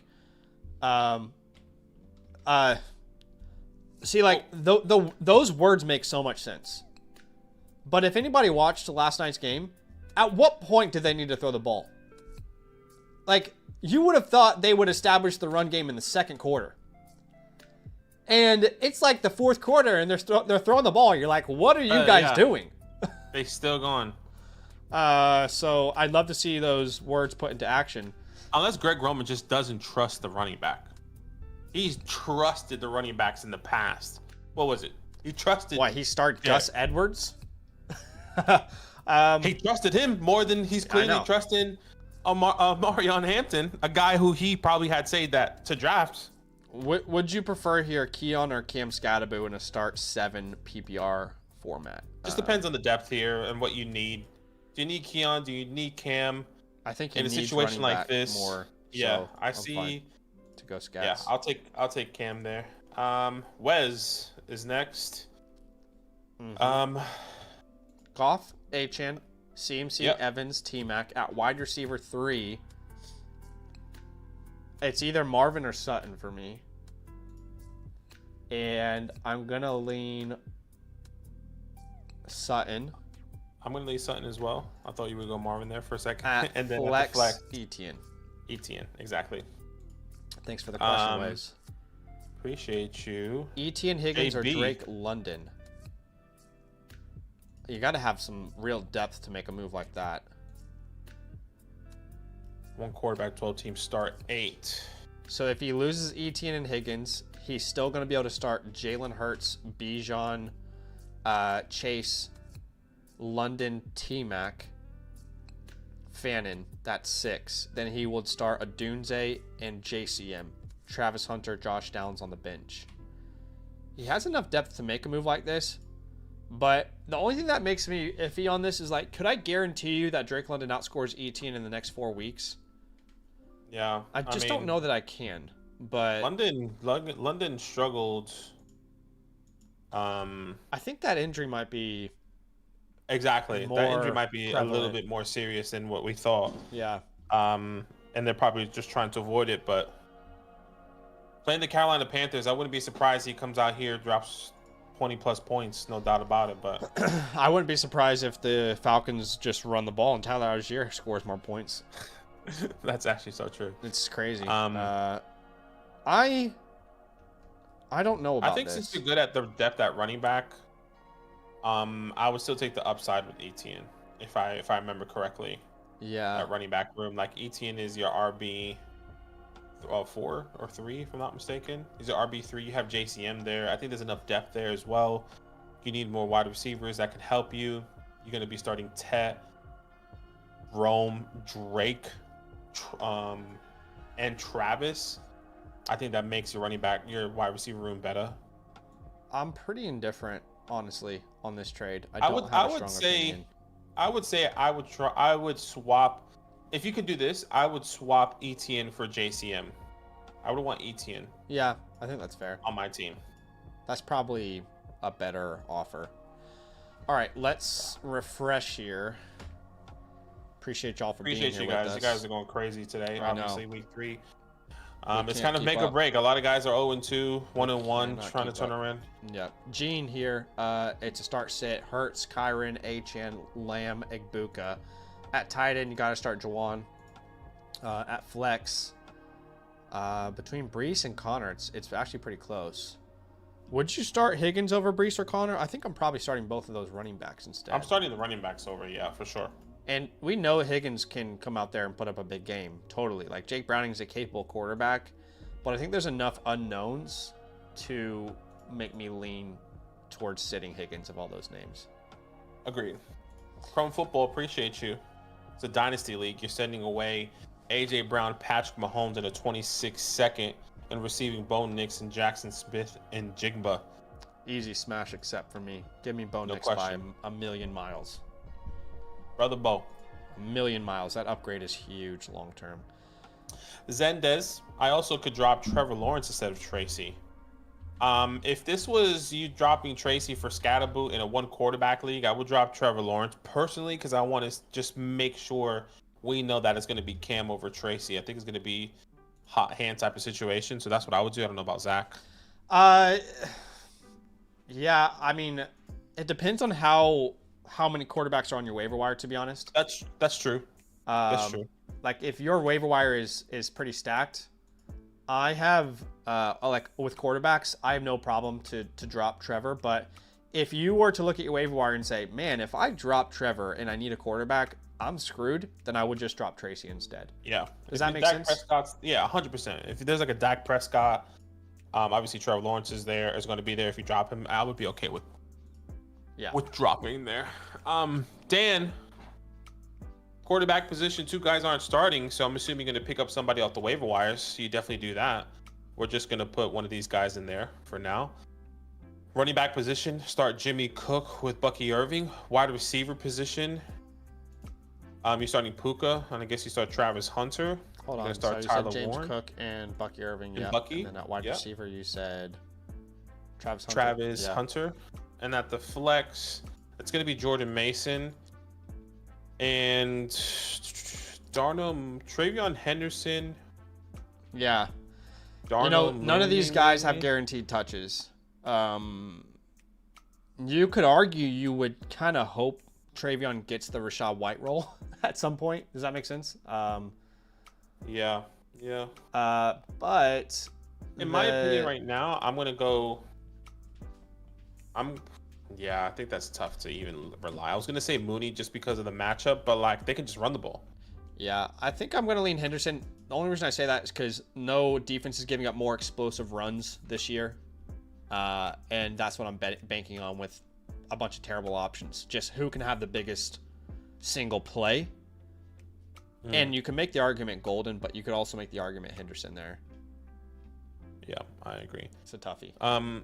Youssef, you're trading away J.K. Dobbins and Emeka Mbuka for Ashton Genty and Rashid Shaheed. See, this is a problem here. Well, this is Dynasty. Oh. So, in Dynasty, Dobbins doesn't really mean much to me, to be honest. Neither does Rashid Shaheed. So, do you want Emeka Mbuka or Ashton Genty in Dynasty? I want Genty in Dynasty still. Agreed. Yeah. Agreed. I don't want to overreact too much to the first 2 weeks. Kwame off fantasy says, what to do at running back? Do you think I should shop Amarion? Like, if you guys are shopping Amarion after that week that he just had, no one's going to want him. Let's be honest. You're going to trade him for pennies. So the worst thing you can do right now if you own Amarion is shop him.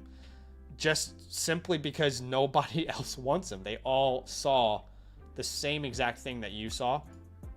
So, yeah, I would. Now is the worst time, in my opinion, to sell him. Omarion or JCM? What, like rest of the season? Yeah. JCM, pretty easily, I'd say. Omarion Jordan Mason. I don't know. Omarion Travion. I don't know. Omarion Zach Charbonnet. Amarion. Okay. Just throwing some names out there for you. That just tells you it's not time to sell him. All right, quarterback Kyler Murray at the running back position. I kind of filled it out for him already, but. Oh, okay, sorry, I didn't even. That's okay. Yeah, we've got that all filled out for him. Okay, say less. It's Zay here. Egbuka or AJ Brown rest of season. I want to make Egbuka. I totally understand why you would say that. Chris Godwin will be back at some point. And I believe at that point, Egbuka is not going to be irrelevant. But it's not like Egbuka is getting like a ridiculous target share right now. I think we need to keep that in mind. 6 and 7 targets in his first 2 games without Chris Godwin. He's been great. But when Godwin is back, and eventually he will be back. I don't know if it's in 2, 3, 4 weeks. I don't know. Godwin will play an important role to this offense. And that will impact Emeka Egbuka. It just will. So, I'm going to go A.J. Brown here. Okay. A.J. Brown just had 8 targets. They're going to get him more involved. He had a great win rate against Kansas City. Kansas City's a tough defense. Right? So, it's close. I do slightly lean A.J. Brown, but it is very close. And if you want to ride the Egbuka train, I got no problem with that if that's what you want to do. I totally get it. Tice. Nico, Rashi Rice for Kairen, Javonte, and Rome. I'll take Kairen, Javonte, and Rome. Interesting, yeah. I don't know if Rome continues this. I don't know if Rice is going to be more valuable than Rome Odunze. And then Nico is equivalent in my eyes to Kairen and Javonte right now. So that's how I'm seeing this. Or you can even argue Nico is equivalent to Kairen or Javonte, or hell, you can say Nico's equivalent to Javonte and you're getting a free running back. It's a 10-team league. You're losing, what was it, Nico and Rashi? Nico and Rashi, yeah. And he's gaining what? Kairen, Javonte, and Rome. Kairen, Javonte, and Rome. Yeah. He's improving his wide receiver room. He's improving his running back room. He's improving his receiver room for now. But losing, if this was week 8, I don't think we're telling him to sell Nico Collins and Rashi Rice. No, but if Rome's a top 5 wide receiver, yeah, there should be some more regression though to DJ Moore and Komet and Loveland and Burden. There should be some more love spread around at some point. Yeah. I don't know. It's close. I'm fine to do this deal, but if you do this deal, you're going to have so much depth. I would actually be looking at that point to do a, like 2-for-1 or a 3-for-1 where you get the one side of the piece. So it's close. I am fine to take the deal, but I would be looking to make more trades after you do that deal, where you are sending away multiple players for less players. What's up, Dave? Appreciate you, man. He says my go-to fantasy creators. Will Juwan's target stay up all season? If so, should I trade Leaporta for a wide receiver? Yeah, I mean, I'm starting Juwan over Leaporta this week, if that tells you anything. Yeah, I agree. But I can't promise what the rest of the season will look like.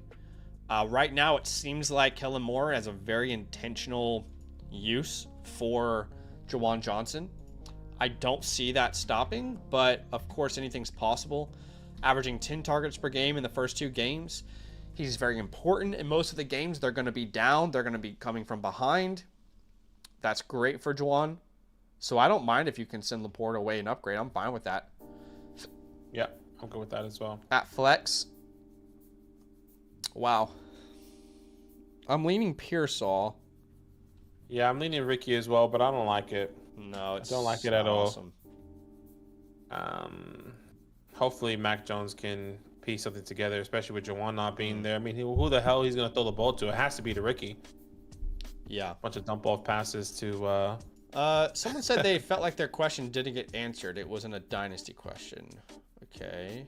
We definitely just answered a dynasty question not too long ago. Was that the Patrick Mahomes and Bo Nix one? The Dobbins, Igbuka, Shaheed Genty one?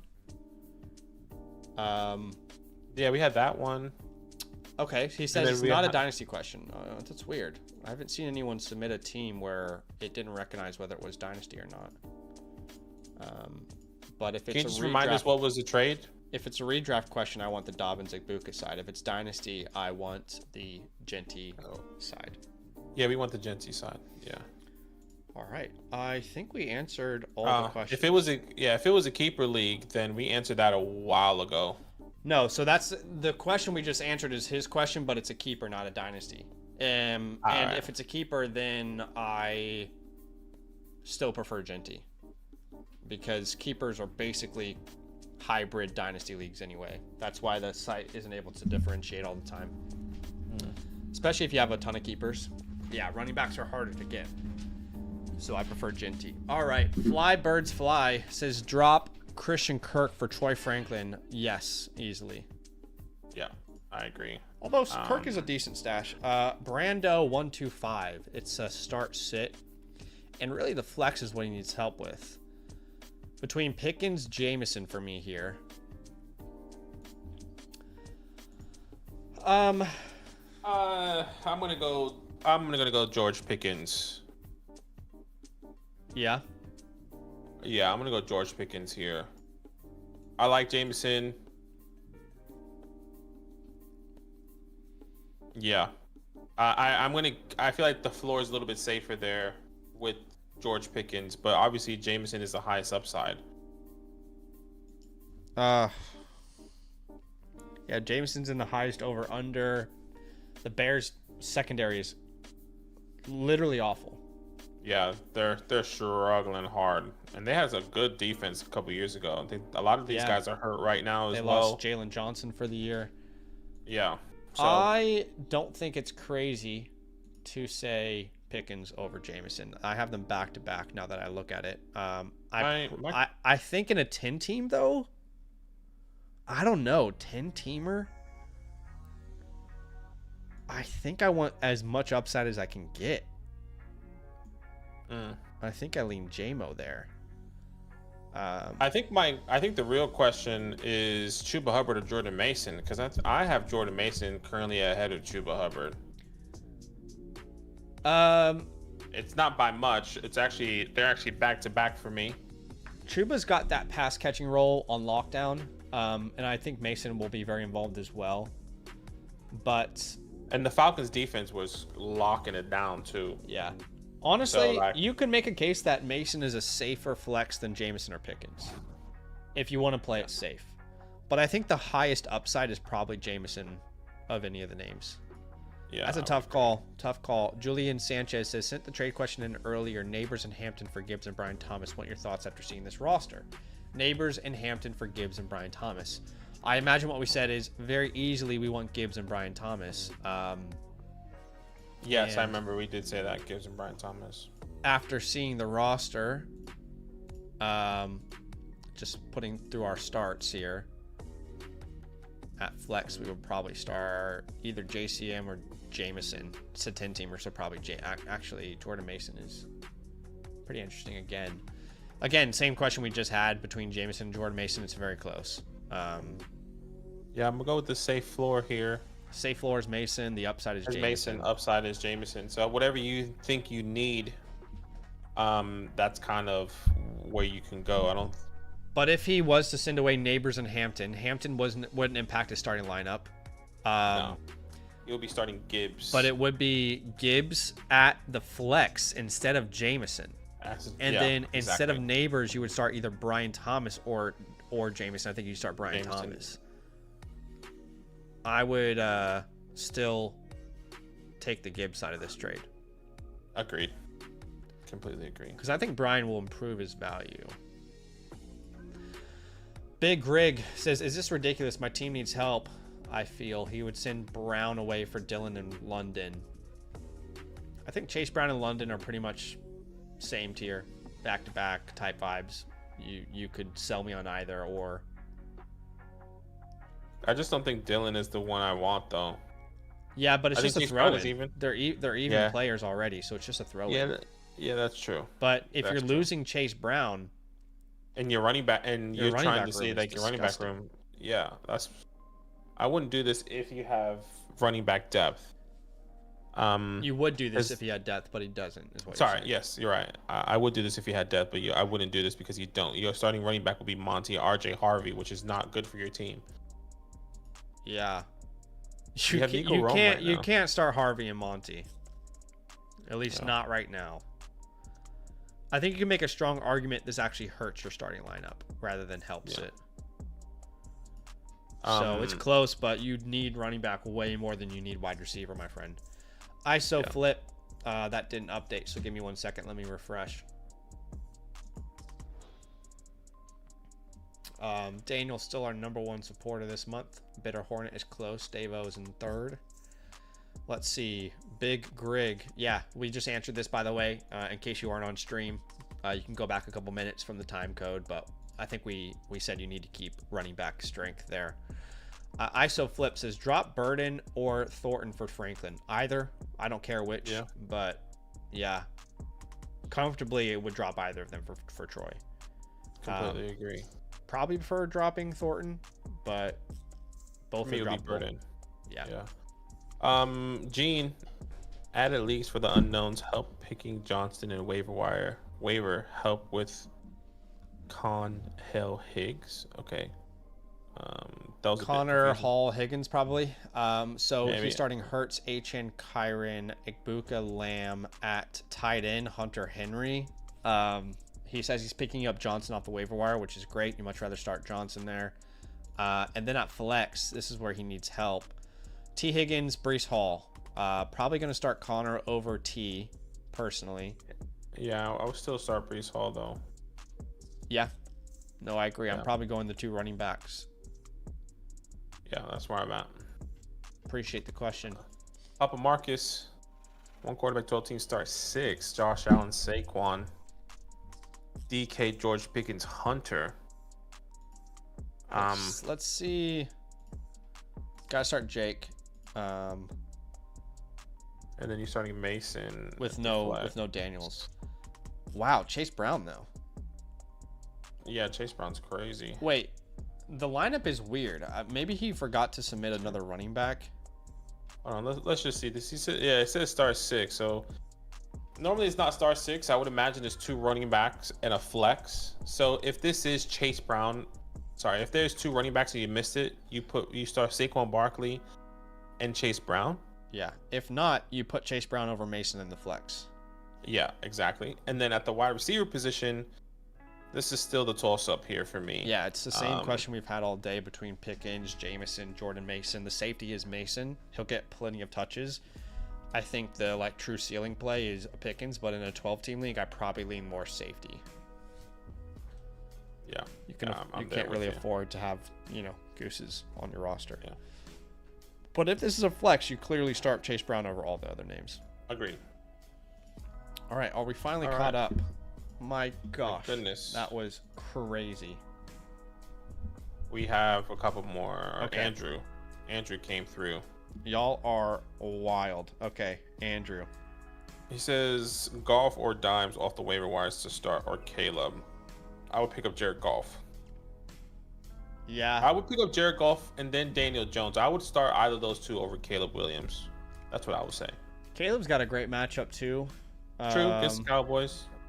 I lean Goff, but it's really close. They're back to back, so I'm gonna say Goff. High over under. Main Yo says, would you counter with Benson instead of Tootin? Yeah, let's try that. Try countering with Benson. Both of these guys are kind of handcuffs right now. I know Tootin had standalone value in week 2, but I don't think he's always going to have standalone value. I do think he has a chance to win the job eventually long term. But yeah, definitely counter Benson and Harvey. I think Benson and Tootin are kind of like the same thing right now. Yeah. So I don't really mind between those two names if you want to bet on Harvey long term. Are we finally caught up? Gotta refresh one more time and see. Holy hell. Okay, I think we're finally caught up on all of the questions. We do have team reviews. I think we'll do a couple today, but not all of them. Because I have a lot of content I need to script. I can't pull up the super chats anymore. I have them already. Now, unfortunately, if you did submit a super chat, this is why we tell you to put it on the site. You're not going to get a time code. Hopefully you're hanging around here and you're waiting for your question to be answered, because we are now answering super chats. And of course, if there's any questions that come through on the site, we'll go there as well.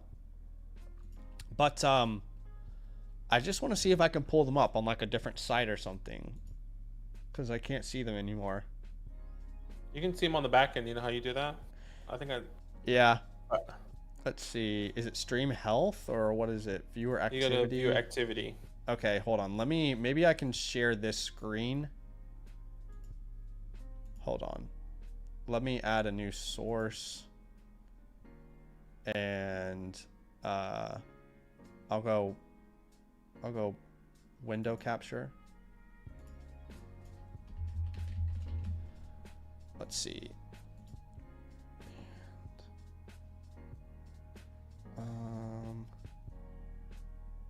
Is it this one? Okay. All right, let's see. Can you guys see this?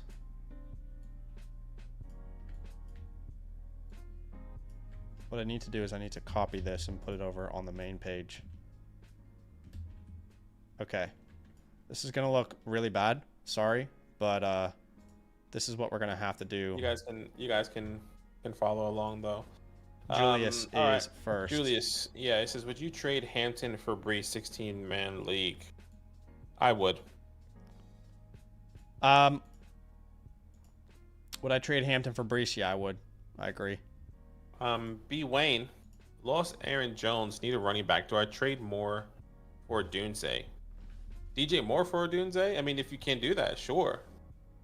Well, that doesn't help you at the running back position. There's got to be a different Moore, though, right? Like, who's the Moore at running back that we're not thinking of? I can't think of a more running back. Yeah, I can't think of either. No, it's got to be DJ. Well, we definitely prefer a Dunze over maybe Warren. DJ. Did he say Warren? No, it wouldn't be Warren. No. Matt Galore here. What's up, Matt? He says my question's in the chat. Oh, fuck. Oh, Matt, brother. Matt. You're trying to jinx the system here, Matt. We can't, I actually can't. I can't see it. Yeah, we won't be. We can't see that. I genuinely can't see it.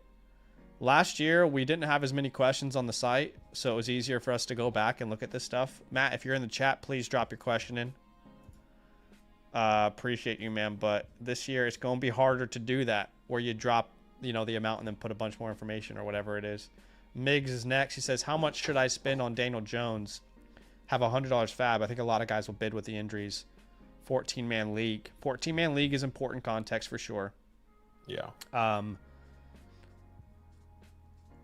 Yeah, I mean 25 to 30. Yeah, I think you kind of have to guarantee that, right? I think you might have to overpay. Unfortunately, you probably don't have enough quarterbacks. I know you have Penix, but if Daniel Jones continues to play the way you do, I would rather overpay and lock up that person. Yeah, it'd be different if it was a 10 team. We'd be much less aggressive. But a 14-man, quarterbacks are actually hard to come by. Matthew Miller says Goff, Daniel Jones, or Dak. And this week we would go Goff. It's between Goff and Dak. They're actually close in my rankings this week. Yeah. I'm going Goff this week if I'm not mistaken. I apologize. I'm actually going Dak. Sorry, I'm an idiot. No, you're totally fine. All right. Someone else donated, but they didn't put a comment. If you guys are going to do the super chats on YouTube this year, you got to make sure you put the text in there. With all the questions on the site now, we want to make it convenient for you guys, but just being realistic and honest, it's impossible to go back and find those questions now. I think I might be able to find this one. Hold on. I think I might. Zach. Okay, I see it actually. Do you? I'm not seeing it. It's drop Mooney and Hollywood for Wandale and Troy. I think you're basically getting the same exact things here. I'd be fine to drop Mooney for Troy and just see what that could be. I'd also prefer Amanra over Hollywood long term if Nabers is, or if Worthy is back. Yeah. I think I can see the super chats now. Let's see. Logan is next, right? Is that right? Logan is next. It says start 2, sit 1, AJ Brown and Buka Devontae. I'm starting at Buka and Devontae. Yes, I agree. Very close though. And Alexander. Is that the last one? Alexander. Yeah. Straight away Wilson for Chase Brown. Good wide receiver depth. I mean, Zach Wilson or Garrett Wilson. Garrett Wilson. I would be okay with that. Yeah, I'll take Chase. That's fine if that's what you need. To anybody who did drop a super chat, first off, we appreciate you. Thank you so much for the donation. Very kind. But truthfully, we're not just saying this to say it. It is a much better experience for you to drop a question through the Flock Fantasy site. It really is. If you haven't created an account yet, you can create one for free. Just make sure you use the code LAND at sign up, LANDR code. Then you'll get some like the My Teams features for free, for example. And then when you actually submit a question through the site, you get a time code to exactly when we answer it. It's just like by a bajillion miles the better option for you. Okay. We have so many team reviews. I'm sorry, guys. We are flooded. We cannot stop answering these questions and trying to get through them. We are like completely backed up here. So we'll keep answering questions if they come through on the site. But I think what we do, Badaki, is we do like 3 team reviews to try and get this queue down a bit. And then I have to go prep a bunch of content. I am not ready for today. So honestly, I can probably only do 2 team reviews right now. I think what we do, even if like, what's tomorrow, Wednesday? Like, I think best case scenario, so we can guarantee everyone, is that we can also, yeah, we'll do 2 today. And then if the questions are like this tomorrow, we just have to do the team reviews. We have to do a separate stream. Oh, or we can do a separate stream. Right. Like, that's another option. I think that's another option for today as well. Like, that's another option for today. Like, we can even go. I can't. I have to go prep a bunch of content. No, I'm saying come back and do a stream later. I'm saying in general, like, it can be in other days. Like, yeah. I think you know, what I'm going to need to do is take today and try and prep as much content as I can for everybody, and then try and leave tomorrow open for a longer stream. yeah, let's do that, because I know we were already backed up because I had to make stuff as well. And it's not like we're gonna not do these team reviews. We will. Yeah, 100%. Let's do J Dollar Sign. Yeah, let's do J Dollar Sign. R60 J Dollar Sign, we appreciate you, man. Thank you so much. And then once again, if you guys want to get your team review, you definitely can. What was I signed out? I had this all set up and it signed me out. So annoying. All right, J Dollar Sign. Okay. By the way, we appreciate everybody. Like it's such an honor to be in this position where we're like, how do we answer everything? I think we just feel bad because we know people need their team reviews and we want to give them to you, but like we're also pressed with time.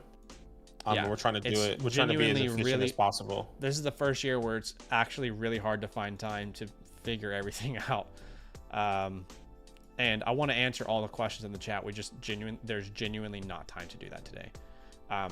Let's go to this playbook here for J Dollar Sign. Let's review his team. Yeah. 1 quarterback, 10 team start, 7. That's a heavy hitter here. Guys can follow along. That's what his league is going to look like. It says, I really want to trade up to get an elite quarterback, but the owners are pretty attached. I think I have more opportunity mid-season once my bench blooms. Am I safe riding with Chase Brown, or will probably use Henry spot to churn? Maybe I'm saying that wrong. I recently dropped Purdy. Should I just leave as is? Thanks a ton. All right. If you can see these 10 team start 7 is important, right? Because obviously small league, small starting lineup, we want elite players. Depth doesn't matter that much. Just want to say that before we jump in. He is currently 2-0, which is great. Let's go ahead. Yeah. At the quarterback position, Drake Maye, Dak Prescott, Chase Brown, Chuba, Travion, Mason. So Mason is great for you right now. CD, London, Rasheed, Mike, Matthews, Downs with Warren and Hunter. I could definitely understand probably why you're thinking of trying to do stuff like this. Untradables, CD Lamb, I would put there. And probably the only... I say Tyler Warren in a start 7, such a small league. You're right. Waiver wires, going straight to that if you really wanted to. I think QJ is somebody you should be picking up if he's going to continue getting these opportunities. Brandon Ayuk is somebody you should be picking up. If you have an IR, please. Yeah, if he's going to come up. How is Jake Ferguson not rostered too? Pick him up and then sell him. Drop Hunter Henry, pick up Jake Ferguson, then sell Ferguson. Yeah, Jake Ferguson is good. That's probably it. Anyone on the cut forecast? I would say Hunter Henry and immediately cut him. I was so confused why people were so excited about him after week 1. Like, he's just going to be boom bust. Okay, so starting lineup is Maye, Chase, Chuba, CD, London, Warren, Mike Evans, and right now Jordan Mason. Eventually, that will be Rashi Rice and Mike Evans, and that will be lethal. Truly, that will be lethal. I like the team a lot. I probably lean like A-. Is that too much?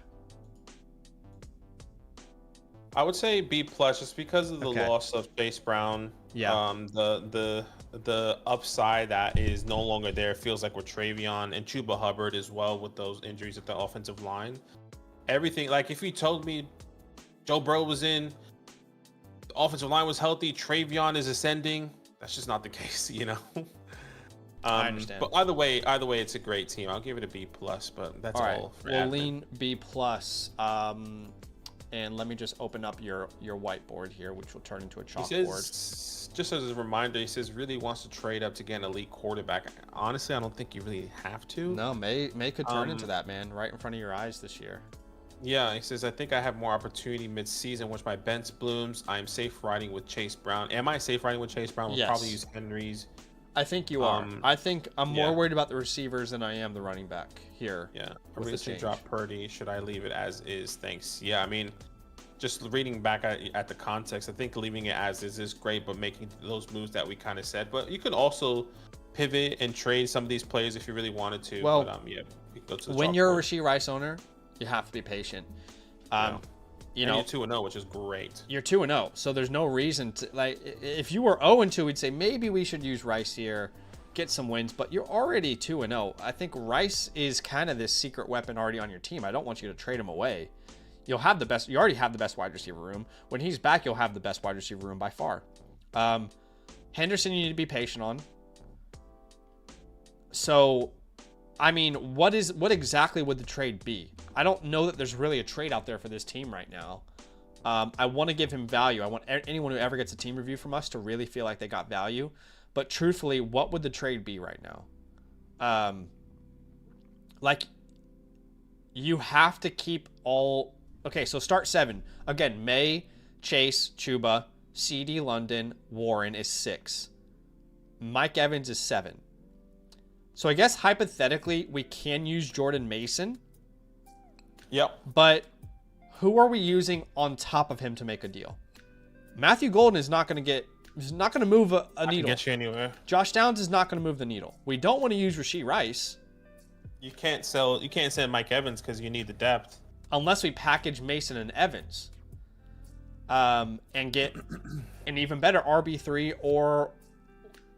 But that is the move if you're going to make a move. I wouldn't suggest to do it. Let me be clear. I think you should probably hold. And if you did that and you did 2-for-1, you could pick up Johnston. That would be awesome. So, again, hypothetically, Mason plus Mike Evans. And again, probably would prefer to err on like the side of caution right now over doing a deal like this. Yeah. But that would then say, all right, let's find a running back needy team. So this team is ranked 10th at running back. They have Pollard at RB3. I mean, can we go get Justin Jefferson? Right?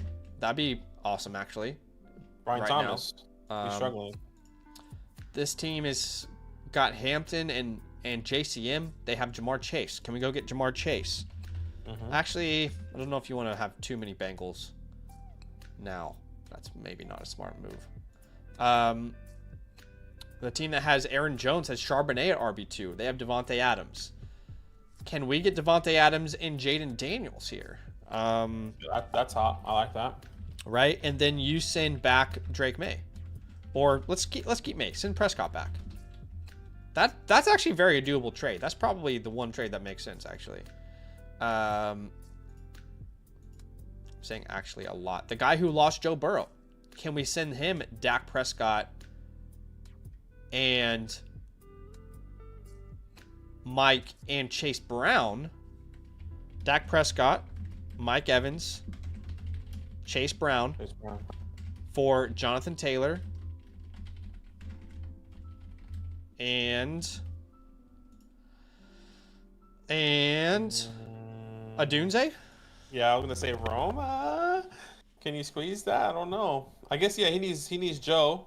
He needs Dak. Or he needs a quarterback. Excuse me. But yes. Again, just another idea. That still gives him the running back. Yeah. I think those are the main teams that you could make a deal with. Everybody else is pretty fine at running back. Yeah. But those are some ideas. I actually really like the last two that we came up with now that I'm thinking about it. Because I feel like you're getting rid of a quarterback that you don't even need anyway to teams that are quarterback needy. But outside of that, man, I'm going to send you a trade question voucher. Come back at any time if you've got a trade you want us to kind of help you walk through. But right now, yeah, I think you're more of a hold than like an active, like, oh my gosh, I need to make moves because my team's in a tough spot. You're in an incredible position. Yeah, that's awesome, man. Appreciate you, Dave. Thank you so much for that support. You should be receiving your playbook here within 48 hours in the Flock Fantasy message system. So appreciate you. All right. We're going to do one more redraft review today, and that will be from Unimportant Minor, which you are important, my friend. I don't know who's told you you're unimportant, but you're important. I promise. If you guys are looking to get a team review from us, there's no pressure. Honestly, we are packed up to the brim with questions and team reviews as it is. But in case I don't know, do we want to tell people how to do this right now? Yes, we should. Okay. If you want to submit a team review, all you have to do, by the way, you get a team playbook with every team review with Fantasyland. It's a customized graphic for your fantasy team. You can get that by using the code LAND, becoming an annual Mother Flocker member. That will give you a voucher that you can use through the Flock store. Then you use that voucher, basically submit the team review for free with Zach and Badaki from Fantasyland. Now, you can also do that same exact process if you're a member of a different promo code. You just have to purchase the review outright from us. And if you're a season pass member, you can upgrade to an annual membership as well. Okay. Let's go to unimportant minor here. Panicking a little bit after week 2, looking for some trade targets. Buffalo Ball is Buffalo Ball. By the way, this is a 2 quarterback, 12 teams start 7. This is basically essentially our hitters just in the Superflex format. Okay, so keep that in mind. You're following along. Hirsh, Dak Prescott, Dave Jones.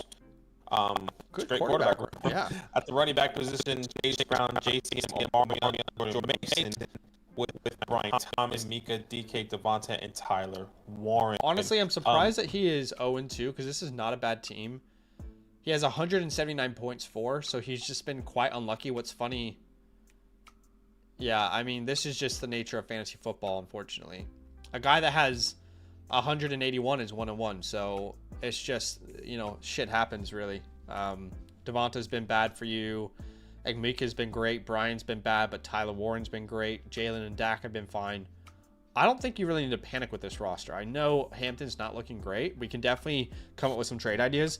I think the great news is you have a quarterback room that you can kind of manipulate a little bit with Daniel Jones. Yeah, I agree. At the trade levels, Jalen Hirsh, Tyler Warren, I think Brian Thomas is definitely in that conversation, but it's not living expectation. Yeah. So let's just put the one position statuses on the waivers. I see Brandon Ayuk is somebody you should definitely pick up as well. Put him on your IR if you can. Yeah, waiver additions, and there's definitely guys I want to pick up. There's a lot of guys to pick up here. Just I feel like Jake Browning is probably the most important pickup in a Superflex league. That's actually very, very true. Because Jake Browning is definitely somebody that as well. then gives you the ability to just trade multiple quarterbacks and improve your roster. That's like a secret weapon if people understand how important quarterbacks are. Yeah. But there's so many people you could pick up here. Drowning, Cam Catherwood, Ramondre Stevenson, Joe Mixon is also available. Brandon Ayuk, Cedric Tillman, Alec Ayo Manor, Roman Dodgers really want to. Juwan Johnson, Dak Prescott. These guys are available in leagues like this. Now, you don't need all these players, but there could be guys that you can pick up and stash if you really wanted to. Somebody that you can cut today, it's really nobody you can cut in a league like this. Maybe Tajay Spears, because of the depth that running back they have, is he really going to make that big of an impact? Apparently my mic is breaking up. Okay, I'll fix that.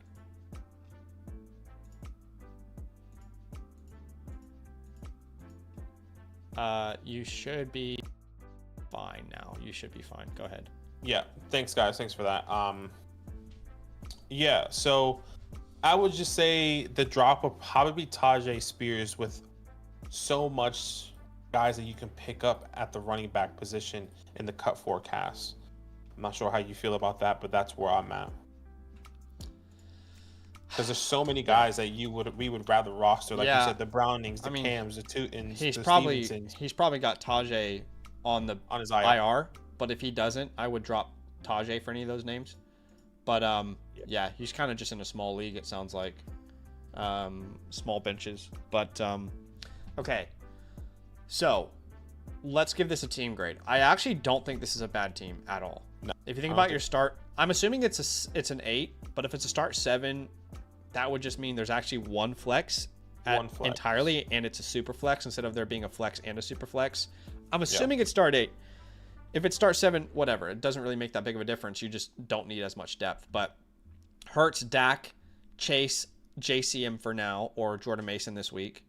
Brian, Egbuka, Warren. That is 7 already. It's not a bad team at all. You're going to win plenty of games. I would probably put this as like honestly, I think this is like a B+. This is a good team. Yeah, I think it's a good team. Fantasy is unlucky sometimes. That's what you're running into here.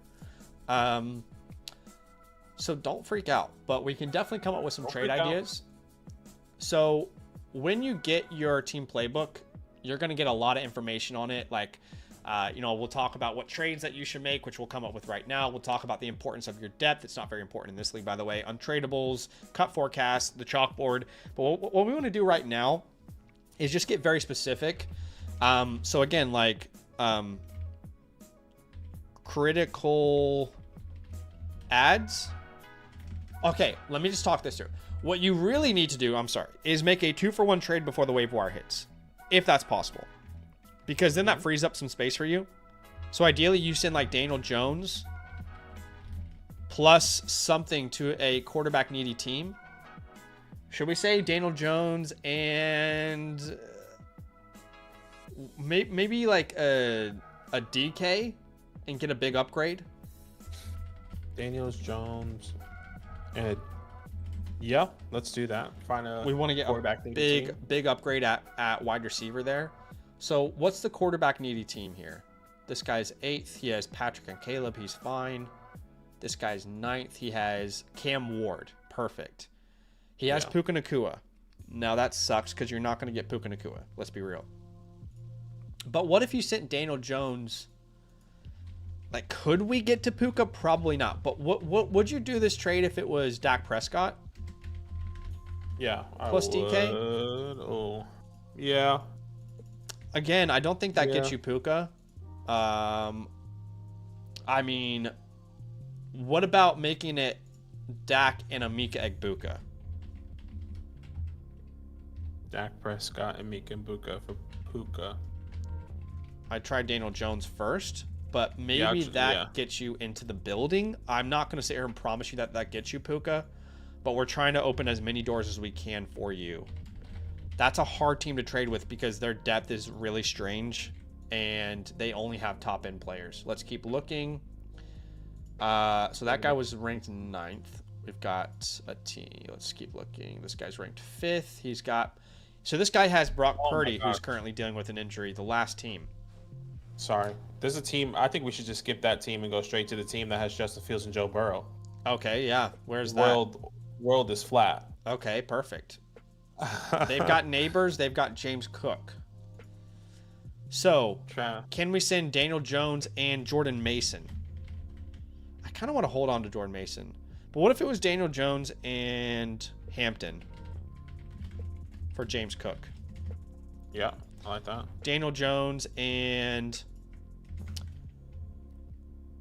See, we could try the Egbuka deal for Nabers, but it would have to be Dak again. It would have to be Dak, yeah. And I don't think it gets it done, but again, I want to give him as many ideas. Those are the main things that come to mind to me for that team. There's also another team that I thought was interesting, CJ Stroud, Bryce Young. But again, all these guys, what the hell is going on with the depth in your league, bro?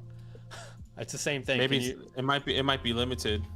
Can you try CeeDee Lamb? I don't know. Your league is really weird, dude. There's another team, though, that has Tua and Sam Darnold.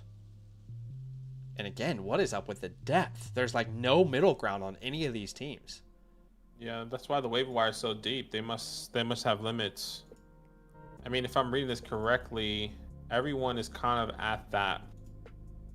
What is it? 3, 6, 7, 8, 9, 10, 11, 12. Is it 12? 3... All right, 6. Another idea. JCM and Dak Prescott for Saquon. Again, I don't think that's possible with the Puka, the Nabers, the Barkley deals, but I want to get you in as many ideas, as many brainstorming opportunities as possible. And hopefully if you do one of these 2-for-1 trades, then you can go to the waiver wire and be aggressive with Jake Browning and do it again. You know what I mean? Or just keep the 3 quarterbacks. So those would be the main ideas that I would have. But I would not really panic. Your team is in a really good spot. You're a good team. You just have had unlucky situations. I completely agree. Appreciate you, brother. And by the way, so much. You have the 4th most points scored against, so that's just unlucky. Yeah. All right. We can't just with the time we have, we're so limited on time. We can't do another team review today. But again, we will go hard on them tomorrow. Yeah, we'll refresh because I think we have a super chat here, on YouTube, and then I think we have questions on the site here. Yeah. I'm just refreshing myself. So let's answer these and let's try and get out of here. Mason and Kairen for Saquon. Very easily Saquon. It's not even close. It's a dynasty question, but I don't care. Yeah, no question. I agree. Monkey. He, by the way, just to give him the time of the day, he says this leaves my running backs Saquon and Hampton with no bench. So that does suck. But you can see, like, we're very clearly, in our opinion, the value. Yeah, in a dynasty perspective, you're going to get way more from Kairen and Mason, yeah. But you're going to be in a difficult position because you really don't have a starting RB2. So just to go back to that trade, the most value is with Saquon, but your depth will be in a difficult position. You need to recognize that. Yeah, and if you're somebody that's trading these guys away to somebody that feels like they're contending and you're receiving Saquon, I don't know, for some reason, then you can just sell Saquon again. Yeah, you can tear down from Saquon if you need to. Yeah, and then get some more, get first round picks or whatever. So a third and Tootin or Javonte and a fourth. If you're a contender, I'll take Javonte. If you're rebuilding, I'll take Tootin. Agreed. Completely agree. Yep. Okay, I think there's one more. I'm trying to get out of here, but y'all are awesome. I genuinely do appreciate the love. It's just hard to keep up with. Oh, okay, 2 just came through. Sam Bam here. Sam was offered James. Jamar Chase for Cook straight up. What should I do? James Cook and Garrett Wilson for Jamar Chase and George Kittle. I mean, the onesie position with George Kittle seems very enticing. If you are 2-0, I would do this. If you're 0-2, I think I would potentially not do this trade. So if he loses Cook, Tootin is his next running back. Oh, yeah, that's I don't think you can do that. You can't do that at all, actually. Yeah, you can't make that on the trade. waiver wires. No. That kid Morris. Hopefully that helps, brother. Yeah, I don't mind the value overall, but your running back room is going to be in a terrible position if you do that. Yeah. That kid Morris, he's sending away Chase Brown, Nico Collins, Jackson Smith, and Jigba, and receiving Josh Jacobs, Amanra, and Rashi Rice. Chase Brown, JJ are washed. 3 elite players for 3 elite players here. Yeah, and redraft. I actually think between Nico and Amanra, you prefer Amanra, but there will be bigger Nico games and more games where Amanra's not 3 touchdown good. I also... Sorry, continue. No, I was just going to say, like, Jason's probably what you want Rashi Rice to be when he comes back already. Do you know what I mean? Yeah, that's what I was going to say. If you're trading for Rashi Rice and you're 2-0, I'll take this chance, kind of like the other guy. But if you're 0-2 and you're trying to do this, I think that's a big risk because you're losing a wide receiver, a starting wide receiver that you can start going into week 3. So just depends on your roster. I think this trade, like, you feel like Amanra is a huge upgrade over Nico because it's been rough through the first 2 weeks, but Nico's going to be fine, and Amanra is going to have less games where he's scoring 3 touchdowns, if that makes sense. So I think this is dead even, but I would argue the biggest loss is right now losing JSN each and every week. He is basically the next Amanra St. Brown is what it looks like. And of course, he will have bad games. Everybody's going to have bad games, but that's a dead even trade. I really don't have a strong opinion on it. The value is there for both sides. Okay, we finally caught up. 2 last super chats here on YouTube. Paul, 10-team, half-point PPR, wide receiver, running back, flex, fab for Kupp. I wouldn't waste fab, personally. I wouldn't waste fab. If Troy Franklin's available, I would do that. If Quentin Johnson's available, I'll spend more fab on him. 10-man league, there should be more people on the waiver wires, I would imagine. On the other running backs, if Tootin's there, Cam Scatterboo's there, I would spend my fab on those guys over Cooper Kupp. I'd spend $5 to $10. 5 to 10%. Yeah. I mean, you're in a 10-team league. I imagine the waiver wire is going to be very attractive anyway, and I would probably, in such a small league, prefer to hold my fab if a big injury happens. Patricio, what's up? Shout out from Mexico, says Chase and Kairen for CMC and Nico. Is that Jamar Chase? Yeah, Jamar Chase or Chase Brown? Chase and Kairen for CMC and Nico. If this is... It's Jamar Chase. So Jamar Chase and Kairen Williams for CMC and Nico. I want CMC and Nico. CMC and Nico. I agree. He also wants Chase and JT. He adds Tillman. You're not going to give up Jonathan Taylor. No, you're not going to do that. Yeah, not even close. Yeah. The first trade, yes. If you had to have to add JT and he adds Tillman, that's a joke. That's not even close. For real. Guys, we love you. Put your questions into the site if you want to get an answer tomorrow. We'll be live. We'll be streaming a bunch tomorrow. We have got to end the stream. You guys are awesome. thank you so much for all the questions. Thank you so much for all the team reviews. We appreciate you more than you know, but we got to end the stream at some point. I have to go script content. Appreciate y'all. We'll see you soon. Nothing but love. Love.